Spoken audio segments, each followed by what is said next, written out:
eSports, but what other things can we be seeing here? What strategies do you think these teams can be bringing? So I mean, I think this is some Dota you're gonna get all year. I'm not gonna lie. wow.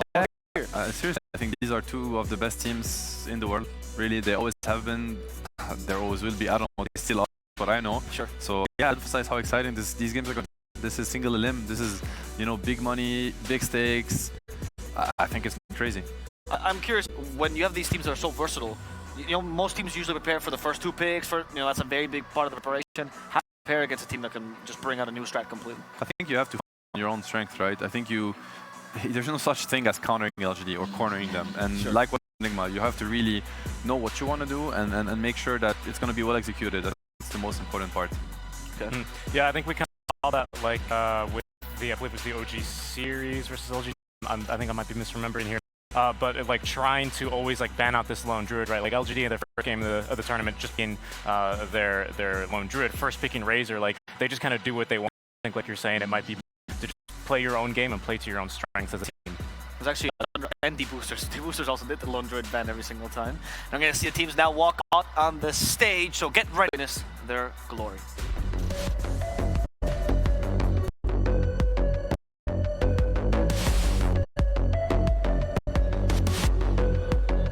Welcome back to the stage. It's all time to kick off our first series. And the first opponent to take to the stage, well, they got off to a rough start in the group stage, but ever since that first series, they have been brutalizing every opponent in their way. Join me in welcoming to the stage, PSG LGD.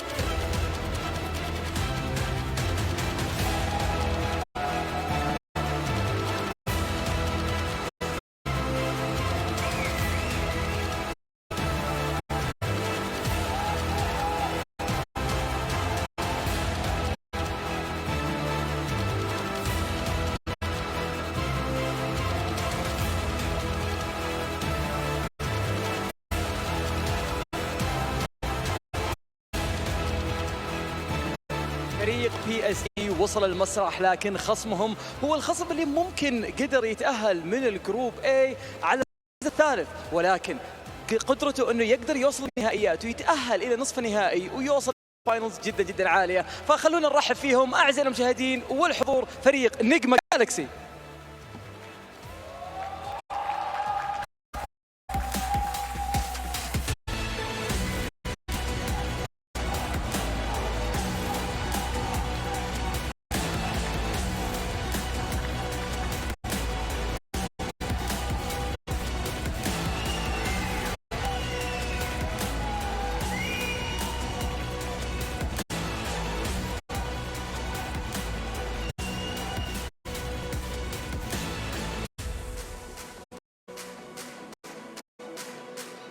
The stage is set, the teams are assembled. This is one best of 3 single elimination. The last time these two teams was over a year ago at the Singapore Major. There, LGD took the victory, but here, Nigma have home crowd support. Let's see what they can do as we head across the desk. خلونا نشوف وش اللي ممكن يحدث في الجيم هذا. في آخر مرة تواجه فريق PSG LGD ضد فريق نجمة جالكسي كان قبل أكثر من سنة في ميجر سنغافورة، ولكن اليوم راح نشوفهم مرة ثانية يتواجهون، لكن لا ننسى أن قيمة الفوز الواحد أكثر من $200,000، وكلنا متحمسين نشوف مين اللي بيقدر يتقدم للنصف النهائي ويقابل السيد الأول من كل جروب. بالتوفيق لهم إن شاء الله. نتوجه على طول للاستوديو التحليلي ونرجع لكم في المباراة الأولى.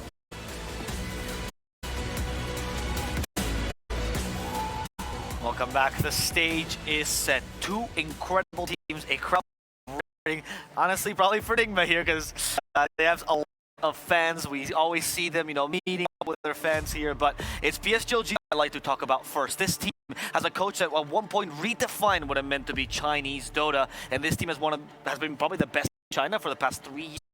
Arguably one of the best teams, if not the best team in the world as well. So what can you tell me about these incredible players? That they're incredible players.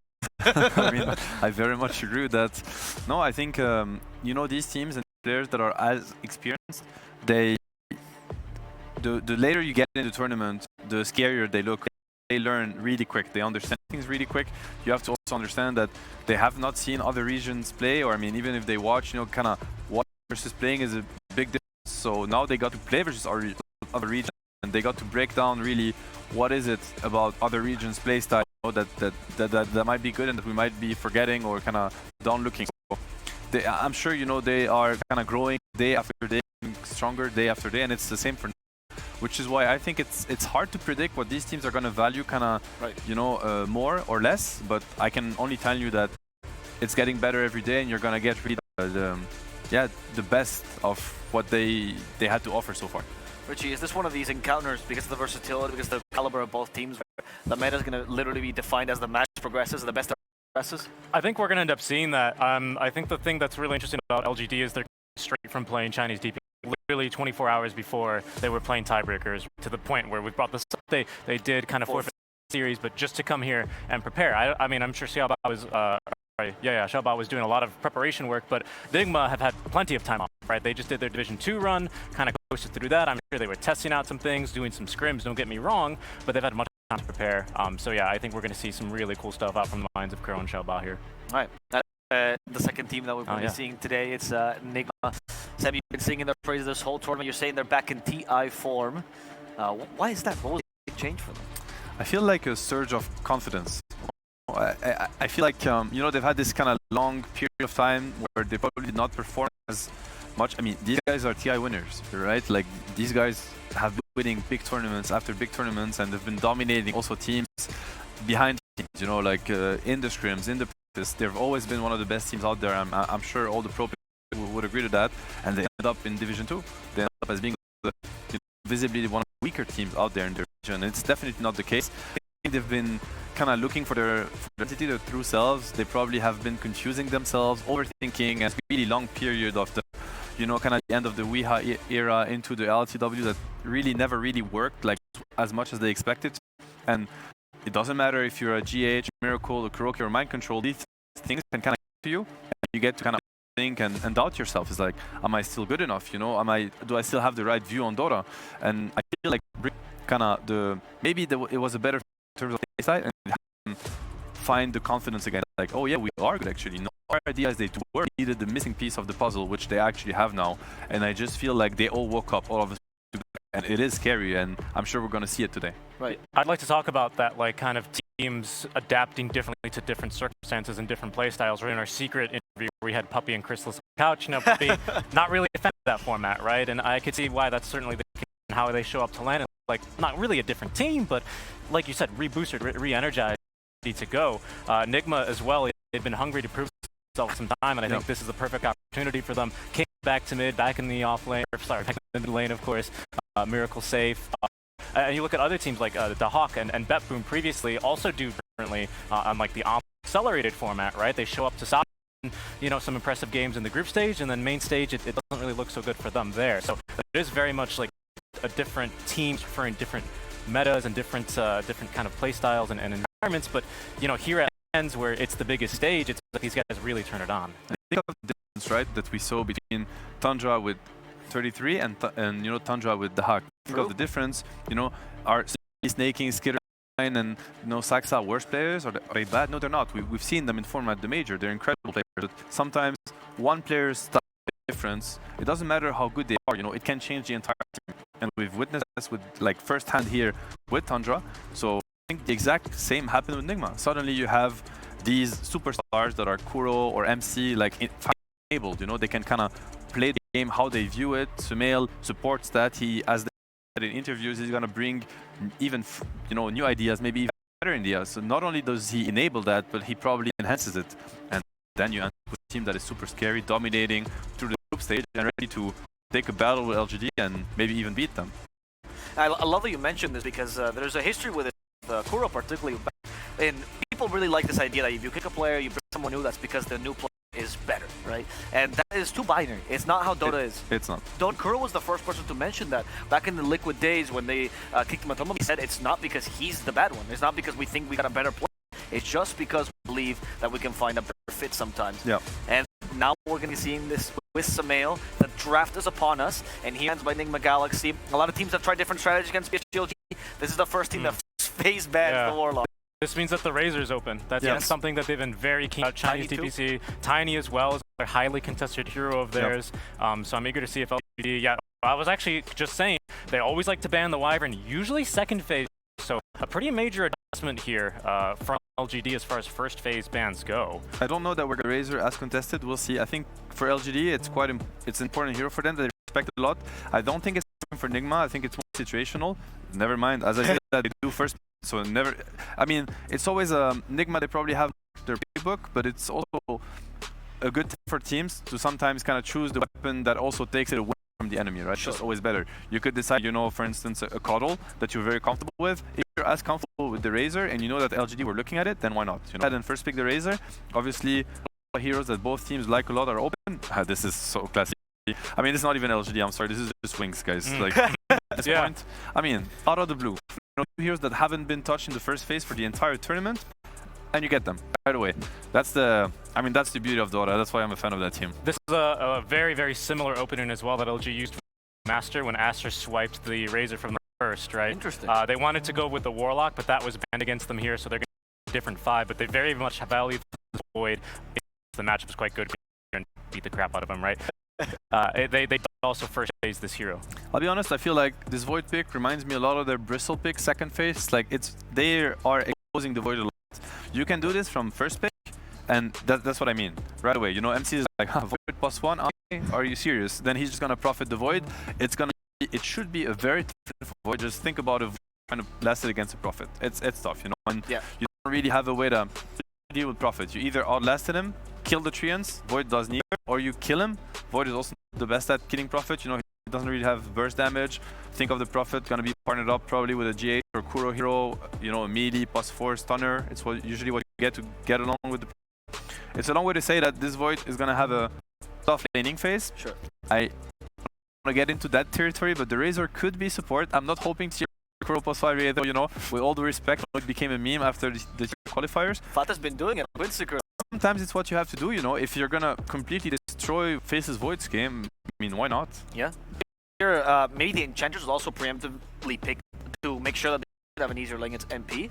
Very big mind control hero as well. Enchanters does decently against the MP, steals the train. So maybe they were already planning the Bristlebat pick. He got 2 full picks to counter him. This time you only get 1. Maybe LGD was setting up that. You only get 1, but you also get the second fish, right? And I mean, Void is not a hero that you pick a Void. It needs to be a good game because it's not a hero that can adapt having a bad game, play utility. You know what I mean, some heroes kind of can, you know, profit have a tough game, sure, buy different items, find a way to impact the game anyways. Void is these kind of heroes where it's gonna, you pick a Void, it's gonna be a Void game, you know? And if it's kind of hard to get out of it. Yeah, and I think like, one thing you're going to look out for here is like the potential for a Dawnbreaker right into the corners. Makes it just so, especially early on where Void usually requires a little bit of help. Snapfire Kiss is very, very common, right? To kind of enable kills early and get his game started. You know, the Dawnbreaker ulti in could be a serious problem for that. That is I mean, so many teams have been looking at this Razor, right? You think of OG, you think of, you know, I mean, RNG also have first picked the Razor, so I'm sure right now we're getting into the final stage of the tournament with the best teams that are staying, and this is a big test for everybody else is watching. It's like, you know, this first pick has been winning most of the games, if not all the games, and now you have, you know, one of the best minds of Dota being like, we think there's a lot at stake for this game, not only for these two teams, for also how the meta of the tournament is going to develop.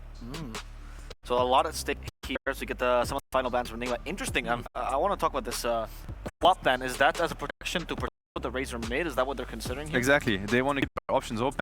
They already don't want the Razor on the on the offlane, I mean, against the safe lane of LGD, which is why they picked the Prophet. So now they're looking at this Razor either mid, and they're trying to cover that angle, banning the Co-op, banning the Zeus.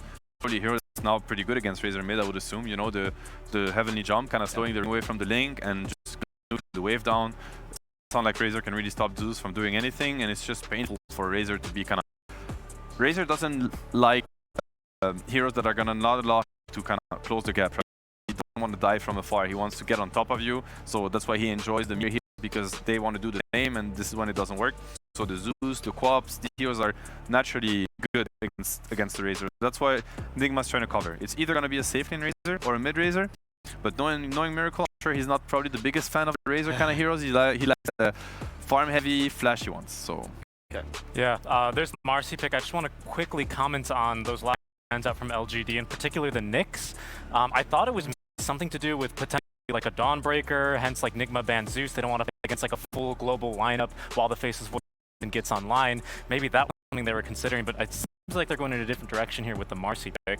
I think they're banning also heroes that are gonna pair well with the Razor, which, you know, the Tusk, the Nyx, these are more popular heroes, and I think these are G heroes, Kuro heroes, these are heroes that also Nigma has played with quite success in the tournament. It's gonna kind of corner Nigma into picking heroes that they are not as comfortable or that LGD don't care as much about.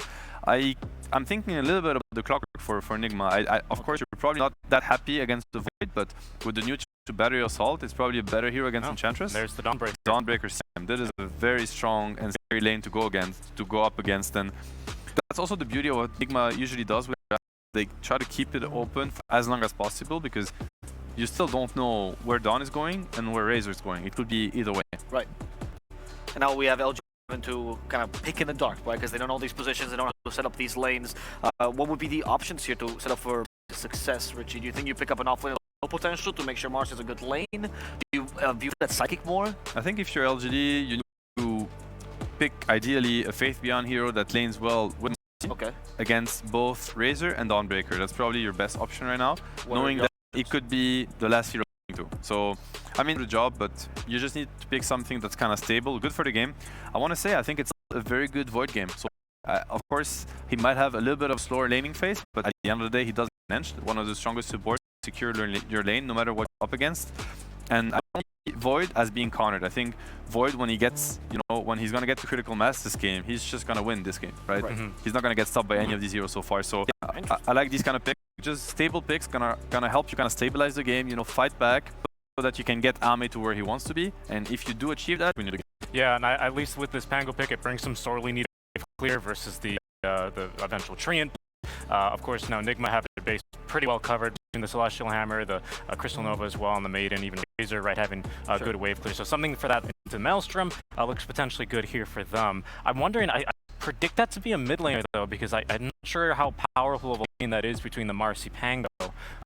Something as well that can give more damage into Chronosphere is still what I'm looking for early. Especially into a Dawn CM. I can't think of a stronger lane than Dawn CM. I think it's dumb CM lane. It's like almost nothing can contest it. It's just too strong. The power spike at level 2, Frostbite, Crystal into the 2 Dawn spells. It's like nothing survives it. Pango, he might not die, but think of him every time he goes for last hit, he's gonna tank 4 spells, have to buy a salve. It is obnoxious.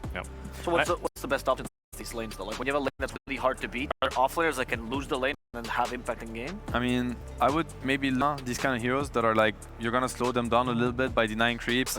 I have the feeling that it's still too much for Eidolons to even sit in the lane, too many spells like between the Nova. It's hard. I mean, Dawn does one-shot Eidolons.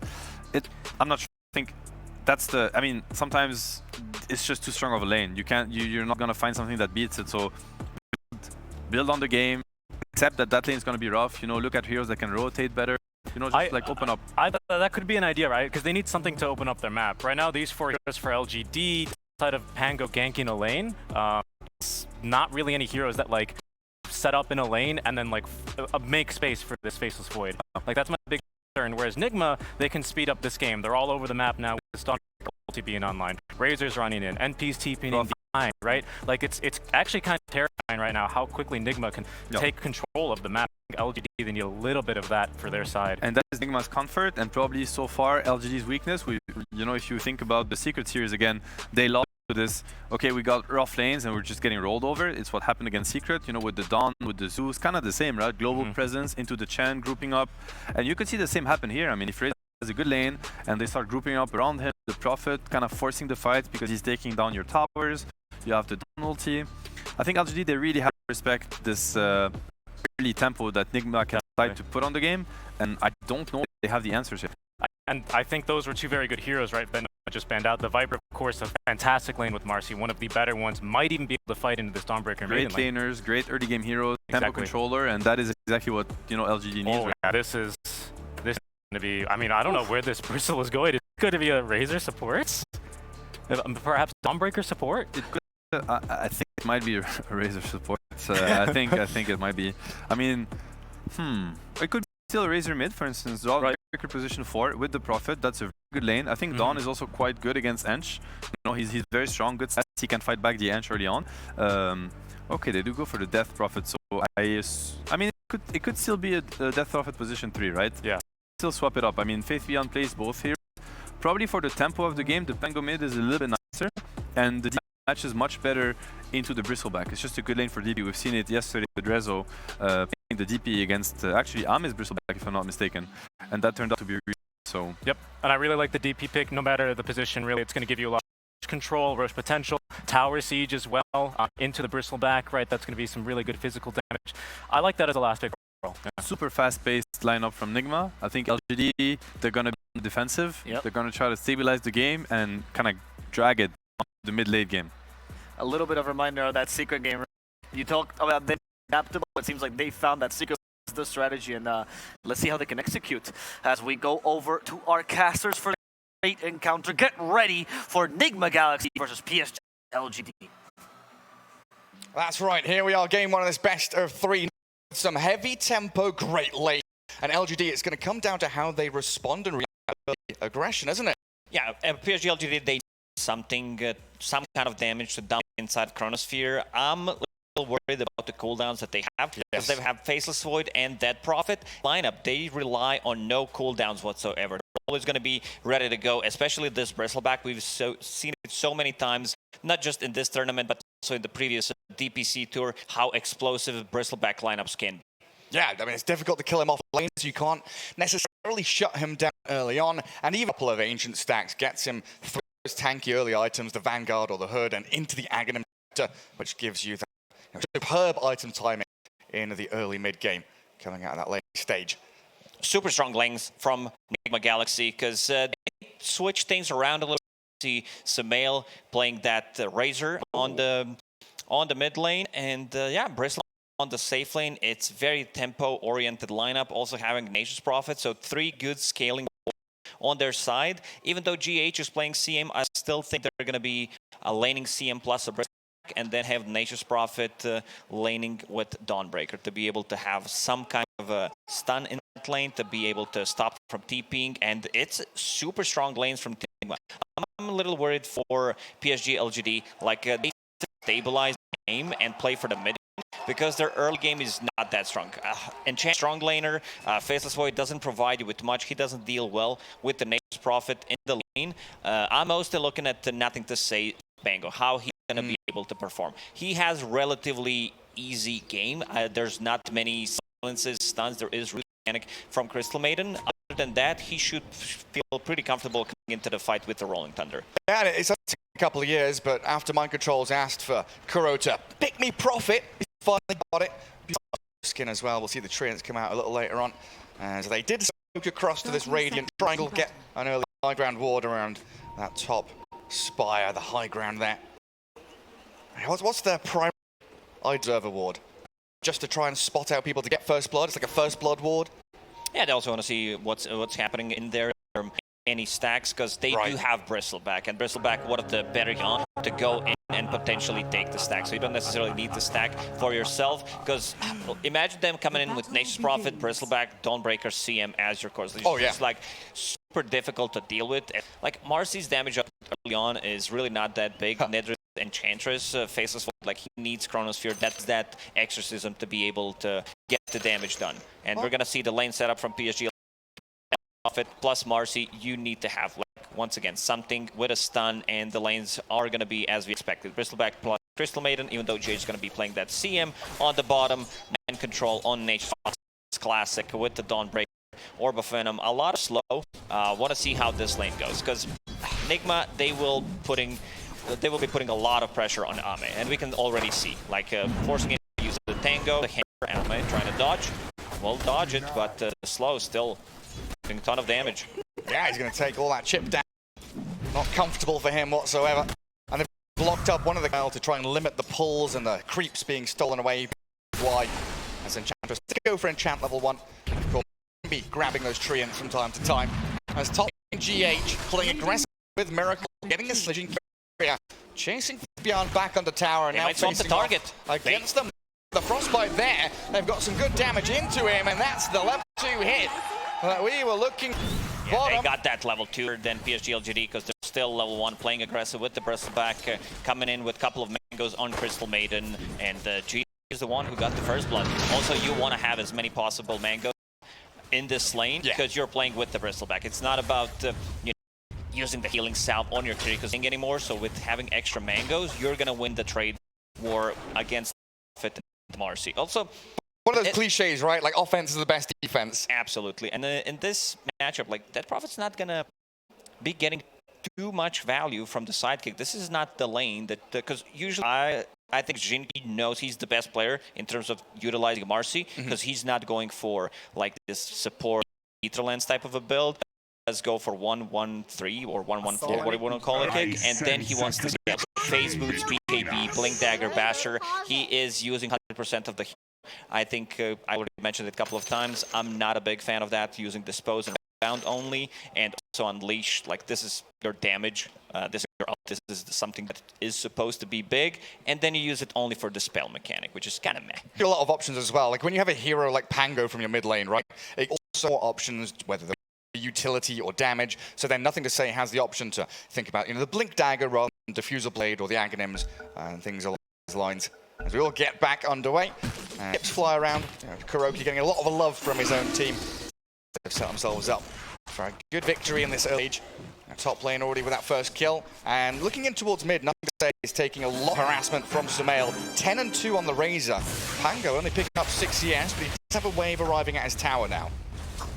Even though you don't have the long lane to play with Razor, you think he wants to be able to connect with the static link. Someone uses a slow or a stun, and then you win the war in terms of reach. Still playing against Pango, forcing him to get the swashbuckle defensively to be able to the link, and stealing some of his damage. Kind of expected against the Pango, as we see. He still dealt the damage, but not in a way that he wants to. Yeah, level 1 static link for the 2 points in Plasma Field, knowing you're kind of just forcing out the swash with it. As another courier snipe comes through, Kuroki, right place, right time. And one stealing away and just sending it towards my control, zoning him a little bit. And Tomato. Hame on top of CS. So Y doing a very good job soaking up some of the damage on this. Looking at the build on mind control, going for top. Again. Look at the damage. So quickly it comes from GH and Miracle, and they'll absolutely go in towards that tier 1 to take you again.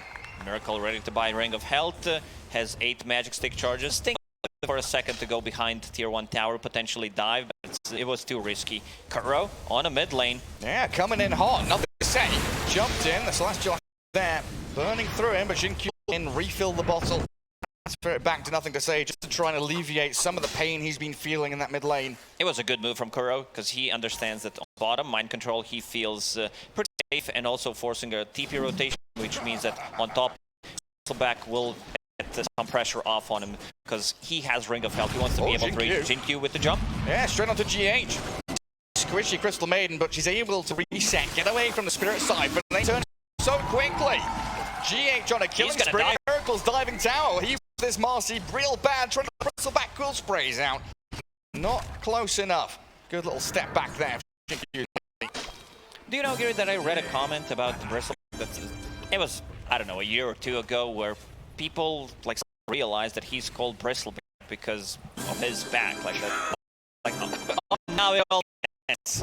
It's like, oh, Doom is called because his ultimate. Doom, yeah. Exactly. Well, nothing to say. Did invade enemy jungle and got that bounty rune before CS 17 on Pangolier. Yeah, Sumail doing very well in that lane, but again, they move aggressively towards the DP, completely out of the lane and away from the CS, as she's currently 13 last hit. Such a great solid lane from Team Nigma up top. And as we expected, Marty going for more points and rebound, because you don't fit kick in this lane. GH level 4, they go for him. Out of position, dragged back in towards the DP. Does get a couple of charges off, but GH about to die. Yeah, he does pop the stick, but that's not going to be enough to allow him to survive. Surely not. Jinkyu will dive under the one and finish her off. Puts himself in danger, though, as Miracle with these cool sprays will get the trade back. So close. It was like half a second for him to use the Frostbite, and this benefits Nigma quite a lot because they are getting solo levels on a Bristleback. Why? Trying to make a rotation. Let's see the Hurricane. Can he pull him back? Yeah, looks like they should be able to. Sumail gets out of the field, and they don't Hurricane him around.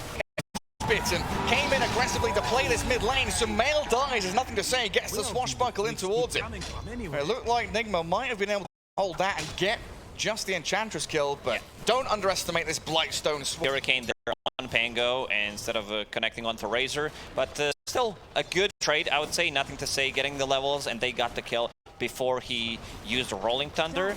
And oh, mid lane, GH. Yeah, he's been dived again. Jinkyu, with the help of this Wild Wing, slams down the Maiden. Hell with the plasma field, will be able to clear through Marcy, though. A lot of trade kills in, cleaning things up.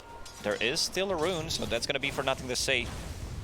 Being able to refill the bottle on bottom, however.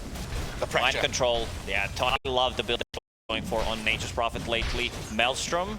Oh, so not the Orchid. Yeah, no, not this time around. Just the straight up Gleipnir. Get that scaling potential as well.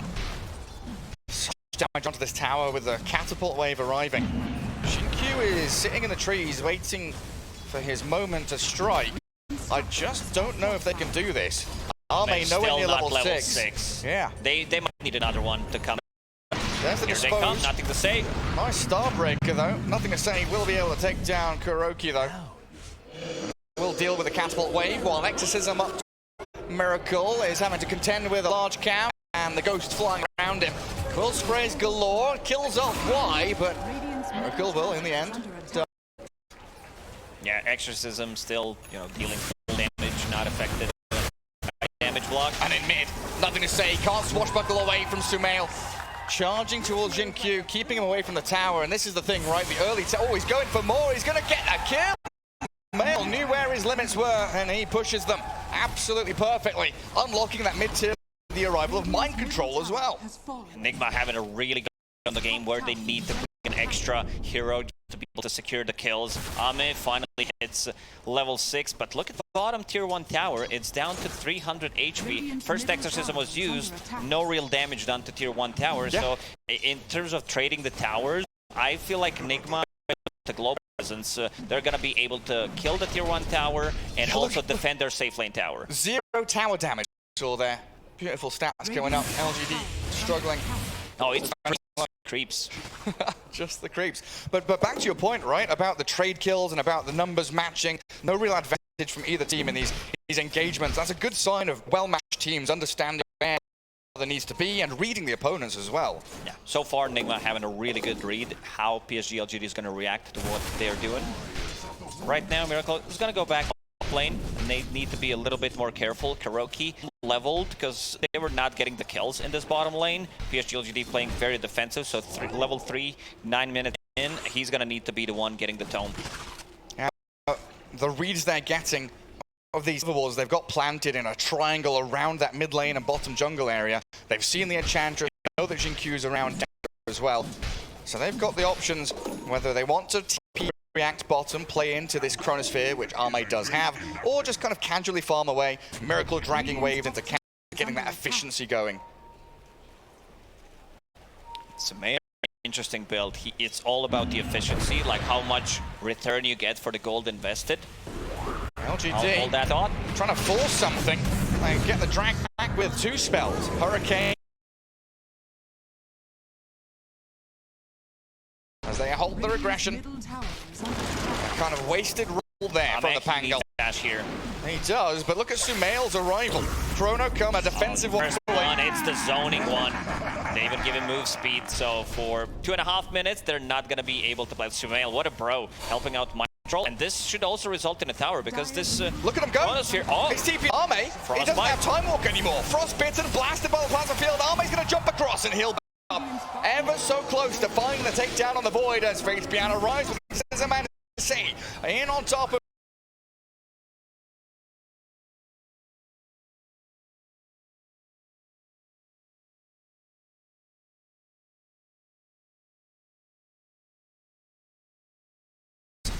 PSG LGD.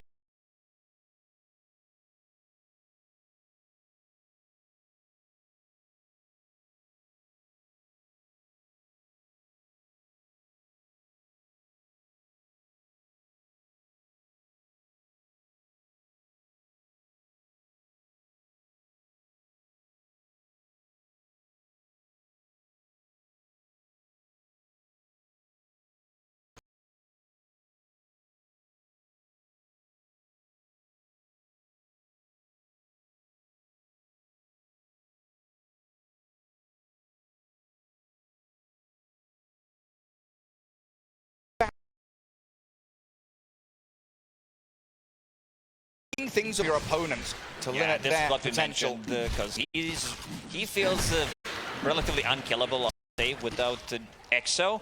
Maybe with the mana burn, once to that diffusal blade timing on Pango and bringing like 3 heroes, they should be able to bring him down, but it's gonna take a while. GH hiding in the trees.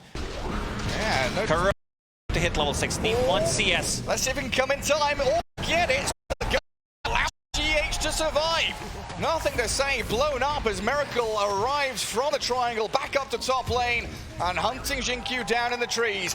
No here into a quick TP, allow safety and return to Fountain. I was looking at bottom. Literally, he needed 1 creep on Dawnbreaker to be able to get the ult. And he gets it immediately, TP's save, and they get 2 killed. So this should also be a tower. This is something that we mentioned because they rely on cooldowns. Yeah, Rolling Thunder, not the longest, level 1, 80 seconds, but it's about the exorcism, it's about Chronosphere. So once they misuse their Chrono, I feel like Nigma is just gonna go, when I say misuse, even if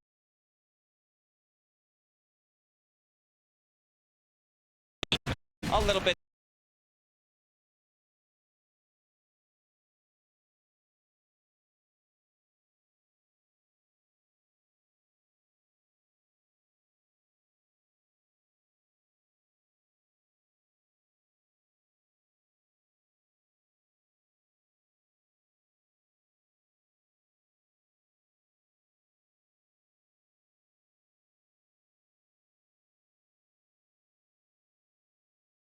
And Exo is up.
LGD just so that he doesn't get burned. I think He comes out. Maybe thinking about a play in, stopping Faith Bian from farming freely anyway. And our DP heading into a BKB of her own, but Sail out in the open in the river. Speedy enough to get up the staircase. And mind control. Currently just holding objectives. I think you're right, they are very steady, sitting in front of their objectives, making sure that LGD don't have any freebies while they're waiting for this AB synchronized timing. still GLGD, they will be strike back. Exorcism is level 2, so 2 times more damage. Thinking about going on Ame. He's being from Chrono defensively once more, and the Dawnbreaker Solar Guardian lands. But he's got Time Walk again in a couple of seconds. Mind Control spots him, sprouts him. In the fog, we go with Ame now. Celestial Hammer to close the gap from the tree and allows another Frostbite. The Faceless Void destroyed by Enigma. Not only they managed to get a kill, they also managed to bait the Chronosphere. So, Yeah. so far, in terms of Chronosphere use, this second one, we still haven't seen the full potential of it with Exorcism running and then going in and dealing damage. I think it's time for Enigma to go inside the Roche pit and Why force not? fight. And we were looking at the start of this, how he reacts, responds to this He can be aggression flying from the Enigma. Razor. And so far, it's Roll been up. to run away and defensively use your spells. Why? Chased down by the Bristleback. Jinkyu and Faith Bian. I don't think you can fight into this. And you unleash, sure, they'll do a little bit of damage here and there. But with Kuroki's arrival and Sumel and GH closing the gap in towards them, Enigma Galaxy side have the advantage. Great roll in, but to get a kill. Final Miracle falls, but look at Sumel go. Clears through Faith Bian. Jinkyu will follow him into the grave, and nothing to say, has to TP home. Yeah, Miracle took one for the team. He decided to go in just to the SGLGD, chases him, and still a pretty good trade. So Exorcism down for 2 minutes. It's all about paying attention on these big ultis for PSGLGD. Someone needs to time it, because every single time, like a minute, even more than a minute, to be able to react, get some stuff going on the map or force Roshan. I see that, the big difference between those cooldowns. And we saw that bottom tier too. Get destroyed by against right. Unlocking the outpost in that bottom jungle for them. Oh man, we nearly have a BKB on the Maiden as well. She's going to be able to just stand there. Crystal Maiden rushing a BKB. She's going to have it after the wave. It's incredible, pre-20 minutes. Shard and Blink, of course, going to be coming up quickly afterwards. Precious bounty. We've already seen GH's freezing field and how much damage, but it's not just the damage, but DP wants to chase. Wants to chase, Void wants to, they've got all these heroes that want to keep chasing heroes. Free field just doesn't allow you to do that. 15 seconds until Chrono 60. I just don't think PSGLGD can contest this one. And they see Ame. Ame try to go for a steal play. Well, they see him, they know that Ame's nowhere nearby. He's not gonna TP, they don't have a tier 1 tower. They don't have a tier 1 tower on the lane. And the rest of, like, look at the 2 supports from Enigma Galaxy, covering every entrance where they could possibly get from. Get inside and try to do something about it. One of those clever things where it's like, hey, Miracle, you've been farming enemy engines for a while. Ame's going to try it. Let's hold there and see what he's up to. I knew exactly where the Faceless Void was. And nothing to say. Running it back as Miracle, Sumel, and the gang invading bottom jungle. Nothing really objective-wise to claim here, so yeah, they changed tact. Moving towards mid. A big old Treant, greater Treant. Such a beautiful red face. I like what Kuro's doing. He's playing this live, and he understands where like the real threat is going to come from. Disarm potentially on Razor, silence, and also time dilation on Bristleback. So he wants to be able to enable his team with all of this stuff. It's not the gliding there. He's going on there. Oh, look at him! Oh, I just want to squeeze his cheeks. Beautiful little fellas. I guess the reason why he's going for Mjolnir this time around is at the Ghost, so it's gonna proc a lot.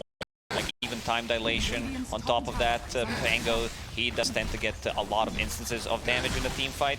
Is this where, I don't know, do you get blade mail on a DP? Because there's so much soul damage from Razor, Bristle, the Mjolnir. I don't think that item is viable right now. Okay.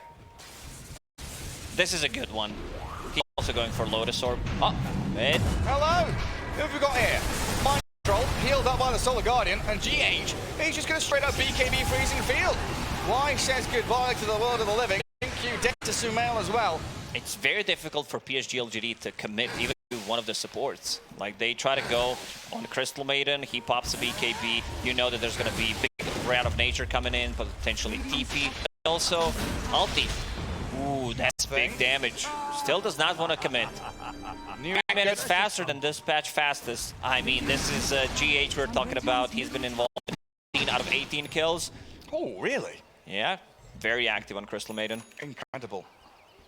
Hey, what does LGD do to try and come back from this? Is it like, do they just try and wait out Aegis? Do they want to go for a team fight with when EXO and Chrono's ready? PSG LGD. Like, we need to talk about them getting a perfect Rolling Thunder, because there's still nothing that can stop the Rolling Thunder. In the fights, you still damage from the burst. It's pretty similar to like Medusa, where the damage becomes overwhelming at one point, because if you're in a fight for quill sprays stack up. Problem is, there's going to be so much chaos in the front line. Razor the BK using the static link, forcing you to drop an ulti, potentially like forcing them to use this Chronosphere in a way that they don't want to, and then Nigma Galaxy has like pretty free opening in the team fight. What's wrong, JJ? What have you seen? He's showing the shard that Crystal Maiden has queued up, so you can cast spells during the freezing field. Crystal Maiden doesn't need to be afraid of anything once she picks up the shard, other than Chrono. So you have BKB, and you also have 20 extra armor against the Dead Prophet's Ghost. So you should feel almost invulnerable if you're not caught inside the Chrono. Miracle. I'm going to come and clear out this top wave, helped out by the Treants. Why? No stuns, I don't believe. Oh, now it's not the Mjolnir. It was the Gleipnir. A little bit slower on the... Not by much. That's why they're losing those 16 seconds on bridge. And we see 50 seconds faster on Bristleback. He was thinking about going for a different item build, SNY on Bristle, but seems like BKB being able to dispel things on his own, not just relying on Donde to be able to get it. And his backpack for now, but can switch that in for the Aegis when it expires in about 45 seconds. LGD just trying to find pockets of farm where they're reasonably safe. Mind control, time dominated, double bashes, but a Solar Guardian not going to help him. Still dead, Arme happy to TP home, and nothing to say rolling out there as well. Sumail getting a ton of farm on his Razor, about to finish Fresher, so double BKB, double static link, getting of levels is what we're talking about, you know, getting that level 20, eventually getting level 25 as well. 30 seconds left. Bristleback's Aegis, and yeah, it's next item. Pretty natural progression, I would say. Going for full ability and the Basher to be able to deal with these split pushes. BKB double damage here. It's getting scouted. Oh, the Pango wanted it. He's going to roll up and try to TP. Break. Wow, not actually gets it. Gets home. To save his buddy, not needed. Pays the ultimate price while his courier dumping to quill sprays and hits from Miracle. Is over the treetops. But LGD just getting pushed back. You can feel this map shrinking for them. Net is closing in around them. Enigma to fish for any targets they can find in the open. It's been a superb show in here. And there's that refresher for Razor that you talked about. Should be ready to just continue. This is big. If Enigma can bait one of the big Exorcism or Faceless Void ulti, also having buyback on heroes like Nature's Prophet or Dawnbreaker if ulti is, could be pretty big. Lotus Orb finished on Kuroki, so that's going to be a way to deal with the silence, Spirit Siphon, disarms, time dilation, whatever you call it. That was close, wasn't it? 3 minutes and 23. 1 second. 1 second away. Hey, could you fudge the numbers, please, and just remove a second off the back? Why is found in his own jungle? Okay. Observer says no. Statistical integrity more important than memes, apparently. We just wanted you to contribute to meme society today. Meme culture, incredible. He's actually just watching. He's face palming right now, isn't he? You can tell. Shut up, you idiots. Q. Scanning top. They know here, it's still red. And mind control, yeah, jump straight up and Arme with a perfect read of where he is. That Solar Guardian is going to do anything from give away another kill.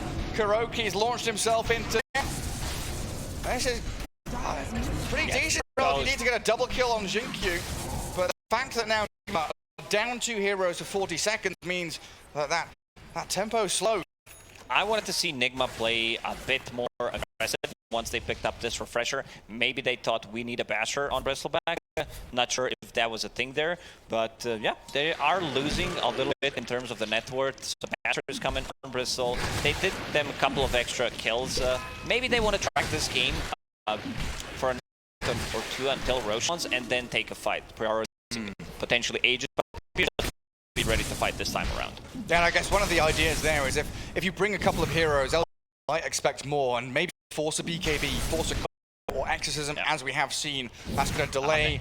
Ame's in terms of levels, level 21. Higher level in Bristleback, and now he has that level 20 OP, 120 attack speed during Chronosphere. So there's always going to be damage, and also I see him going for Mjolnir, so that's going to be a lot of progress as well when we talk about the break. Some other talents that are getting close that could potentially change things around. Still, mind control a little bit under level, but Sprout Leash is going to be the big one. Still needs 4 left him, so that's also a big item. On the other side, that Prof still far away from Lotus Orb. Pangolier did finish off Lincoln Sphere, so that's going to be a way of protecting himself with potential like Frostbite and also throwing that onto Ame.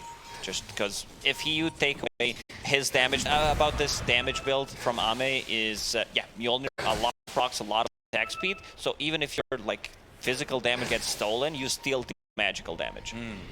Yeah, that makes sense.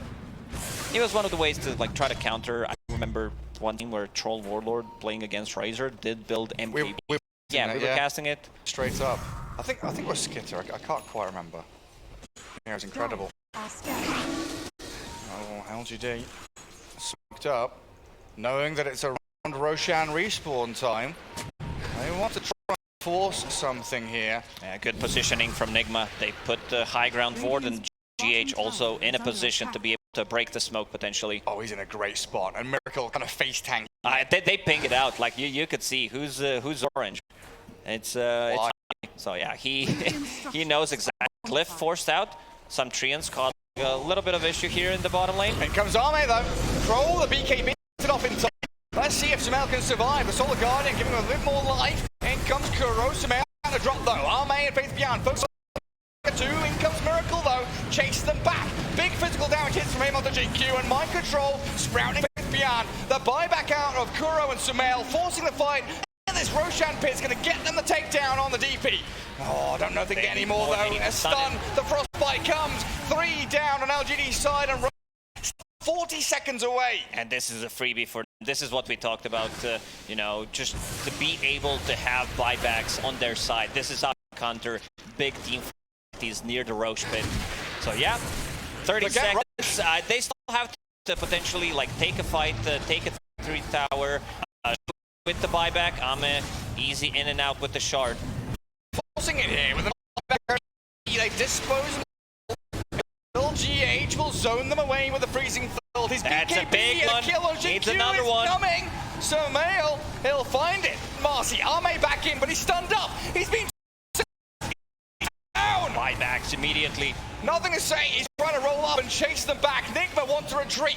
Reset time for them. Give big deal. Fuels the profit. He does have a buyback. Arme will clear through with a triple kill on Wise Enchantress. LGD Roshan immediately.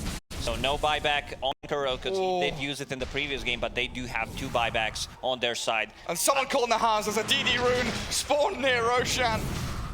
Now let's see how Nigma approaches. Just let it go, or they want to contest it. It looks like they're just going to allow LGD to take it. They have been greedy. Maybe if they left one tree inside the pit, fall back into Roche. Miracle going in. But he's being rolled on by 4. He's BKB'd up, chasing Y, but even with the backup of Sumail here, LGD are going to cruise towards them. Walk up the ramp, look towards them. Refresh BKB comes out of the Razor now. Miracle, chasing back beyond, aiming the DP as Arme wants to mail real bad. Pops his one, but there's no way he can survive. He's gone. 100 seconds. Chrono onto Miracle allows the Void to get in front of him. Nigma falling apart at the seams as LGD strike back with a... And also double damage here on the bottom lane. Ahmed did pick up the Aegis in that fight. I feel like Nigma needed to approach it a bit differently. Try to secure Roche instead of going for TP tower. They almost killed it, but this Sean is what changes the game completely. Where's the shard at? Because Faceless have it, they gave it to Dead. So another Spirit Siphon charge. They wanna go in and potentially end it. Let's see. Go for, oh yeah, it's being pinged out. Yeah, they want to do it. They know there are limited buybacks on this dire team. I mean, Miracle doesn't have the money for it, but they also know there's going to be no Razor, no Dawnbreaker as they go for tier 4. Double damage running, the extra damage from the sidekick. They want to finish this one off. MCGH, they can move forward with Kuroki, do a bit of damage here and there. Exorcism still going for a good 5-6 seconds, and the tier 4s are crumbling. Dispose on MC, they found the Prophet. He's got buyback available, but this freezing shield stopped in its tracks by Arme and his Faceless Void. GH, yeah, BKB's not going to save you here. Nothing to say, we'll find the takedown on him. They're ready to close it out. Bristleback is out in 10 seconds. Does have a BKB available once he comes out, but those bashes from both Faceless Void and Basher from Pango. He sprouted the throne. Ow, mind control. I'm getting the flash against Nigma. Try every dirty trick in the book. They defended the throne. The throne was at like 20 HP. Seems like LGD did know the need to back off a little bit. There are no creeps in the base. They're spamping in it. Glyph not available for Nigma. And a 5v3 for another 20-30 seconds. Mid lane Barracks going to be...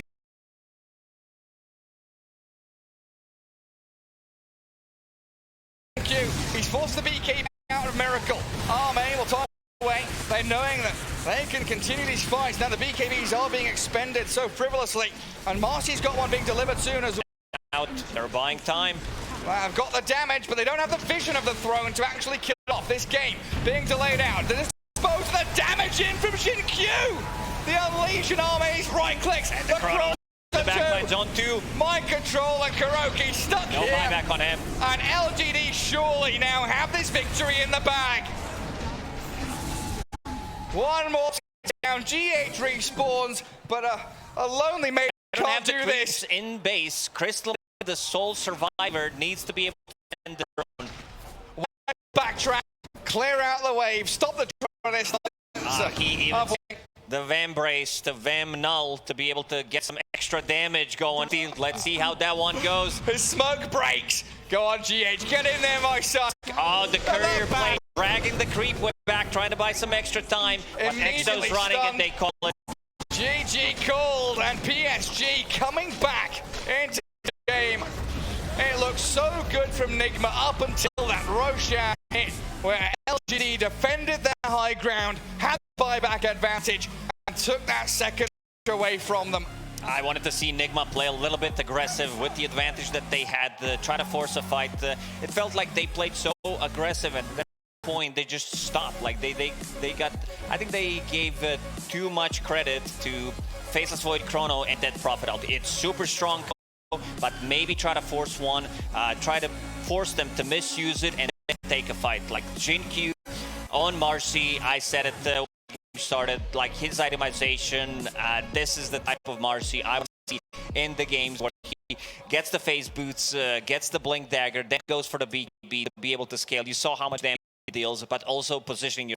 You blink in, you dispose, and then you get out of the fight. So you're not that tool that goes in and dies. One of those drafts from Enigma that if you do slow down, you know, you need so much more force and strength to build that momentum back up. All the inertia stops, and all of a sudden LGD, they are ready to hit back as we can head over towards the panel to talk about game one and more. Hello, welcome back to the Analyst Desk. Aramco highlights are playing on our screen as we just watched Nigma lose that first game. It was a rough one, that high ground push especially. Yeah, it was a really close game. I think, honestly, I think you know, the Dota was indeed delivered for that game. Many great sequences, many great plays. I think, you know, both teams really played their draft really well, honestly. Yep. Obviously, we knew that Nigma were going to be, we're going to be a little bit more on the defensive, trying to, slow down Nigma's aggression in the game, which, happened. Nigma played extremely aggressive, won the lanes, transitioned that very well into the mid game. LGD hold on, and there was this very crucial Roshan fight that really turned the game. Maybe, like a decision making from Nigma to go high ground instead of going for the Rosh, and perhaps we'll break that down a little bit more, but thrilling game, honestly. Yeah, definitely. I think Nigma, bringing the tempo with that last soul, the DP pick really ended up working out as well. Very interesting of the trust lines of beyond. But what I thought was, we were speaking in the green room, and I was like, could the MP have considered a different item this game, right? Going straight into that Maelstrom when maybe they were thinking they needed a little bit of damage, more right-click damage and crowd control, and really it ended up kind of being the catch they needed. Which you can see scoreboard but by STC. Yes. Yeah, definitely. It felt like the mind control item build did not pay off, so obviously, it's we're captaining this. So yeah, definitely. Maybe he had an idea and it would have worked, but it didn't come into play. It definitely felt like there was something that was lacking a little bit, because LGD were able to kind of fight back, even though they were at a big drafting disadvantage, I would say, for that moment of the game, and just a big economy disadvantage because of how the laning phase went. But still, they were able to kind of, get a little bit, some trades, some kills in the fights. We saw the pickoffs also on the Prophet, especially. I'm thinking about the top lane, they got my control several times. Yeah. Trying to save him. All of these little things that it just bought time for Ami to come online. Yeah, I mean, Galaxy at the same hand, they did incredibly well. Miracle, right, farming in the enemy triangle.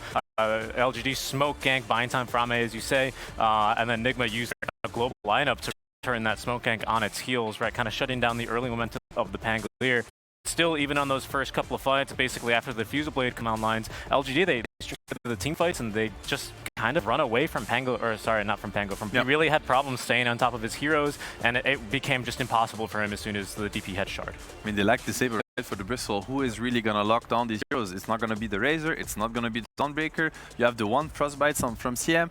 That's why, I'm thinking, a Hex on Prophet, these kind of things. I mean, of course, you can always come back to the item builds, but there was definitely something was synergy-wise lacking a little bit for Nigma's lineup to really close the game. The name of the game for Nigma for a while, the joke of the no-stun Kuro draft, right? But it's always been fixed, at least in this tournament, by the run-at-you nature of Nigma's draft. But these drafts don't allow for many errors, do they? They don't, and I mean, especially against LGD's lineup. Think about it, you're Bristleback, sure, you can keep killing this Marcy over and over again, but you need to deal with the Pango, and he's rolling away from you. You need to deal with the Prophet, kind of max movement speed, running around with Exo. You need to kill the Faceless Void, but he's BKB'd, and he's just jumping in and out. It's just difficult, right? So, and they really had to find these pickoffs, these key pickoffs on the course to transition into the objectives that were actually going to win the game. Yeah, and perhaps that's what, that was the mentality of Nick. They pushed up to the high ground that we have to force objectives, we have to just get in there and fight. They didn't want to take even to slow down and look for Roche just by committing a couple of buybacks there, crucially, right? Mail right after the refresher. So, those kind of forced decision making, right? LGD really applying pressure and finding the weak spots, right, in that Nigma and really them to the point where Nigma are going to break in game one. We also see the difference, I think, in execution. Yesterday we saw the matchup, the DP position 3, the Bristle position 1, and yesterday the Bristle got lead. DP had an incredible game, and I think for the laning phase here it was really much different. And this is when you see also, in between players, Faithian was struggling a lot during the laning phase. Miracle, like, the perfect game. He even had a stat where he was like net worth in the whole tournament. But yeah, I mean, DP will always end up, kind of, if she gets a game, being a good hero against Bristle, and we felt it. We felt it in the mid game. Yeah, and that percentage based damage. Also, of course, the DP, something that LG always did really well, right? That somehow you realize, oh, it's a good counter to Bristle. Also, that combo with the Corona was always set up from the beginning. That's it's never missing from LGD. Sometimes that might be missing from the Nigma lineup a little bit more. What can we expect from them in the second game to make sure that this doesn't happen again? I mean, I think there's a couple of different ways they could really look to approach this, right? It was perhaps from the itemization, right, in this kind of lineup.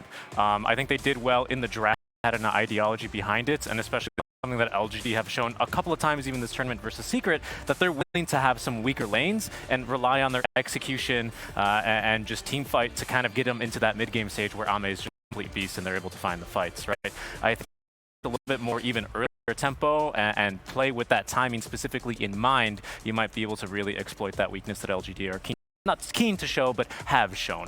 Yeah, this is where Nigma they're kind of at a crossroad, and they need to try to analyze well really what really happened in that game, because they could feel a little bit like, hey, we need heroes that scale better, you know. At some point these Death Prophet, they scale too well and we're stuck with these bristles and razors and it doesn't work. But at the end of the day, was it really the problem? They have a real opportunity to close the game, so shouldn't they kind of keep doing what they did even though they lost the game, or do they want to kind of switch things around just because they feel bad that they lost? Well, we learn from mistakes. I might have not been able to close the game, but we are able to close this panel on quick break, and we'll come back with game 2 between Enigma and PSG LGD.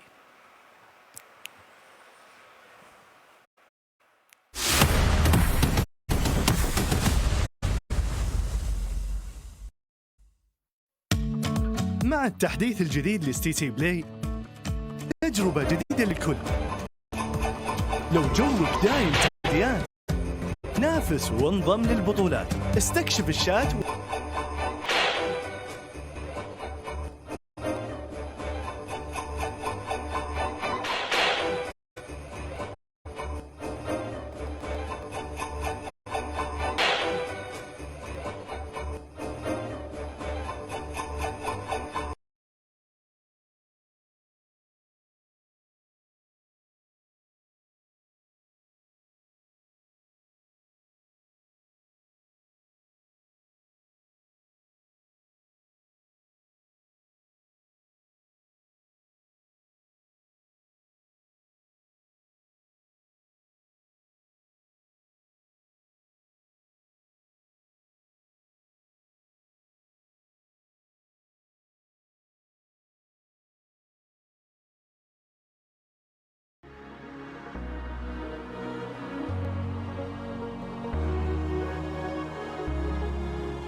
Welcome back. Game 2 is upon us, but we're still talking about the game number 1 between PSG and LGD versus Enigma, because we've talked about how this series will evolve. And as Seb, you pointed out at the beginning, this is the wings draft, right? You try something completely new, you never tried it in the tournament, and now we're going to see how Enigma responds to it in the second game. And it worked, right?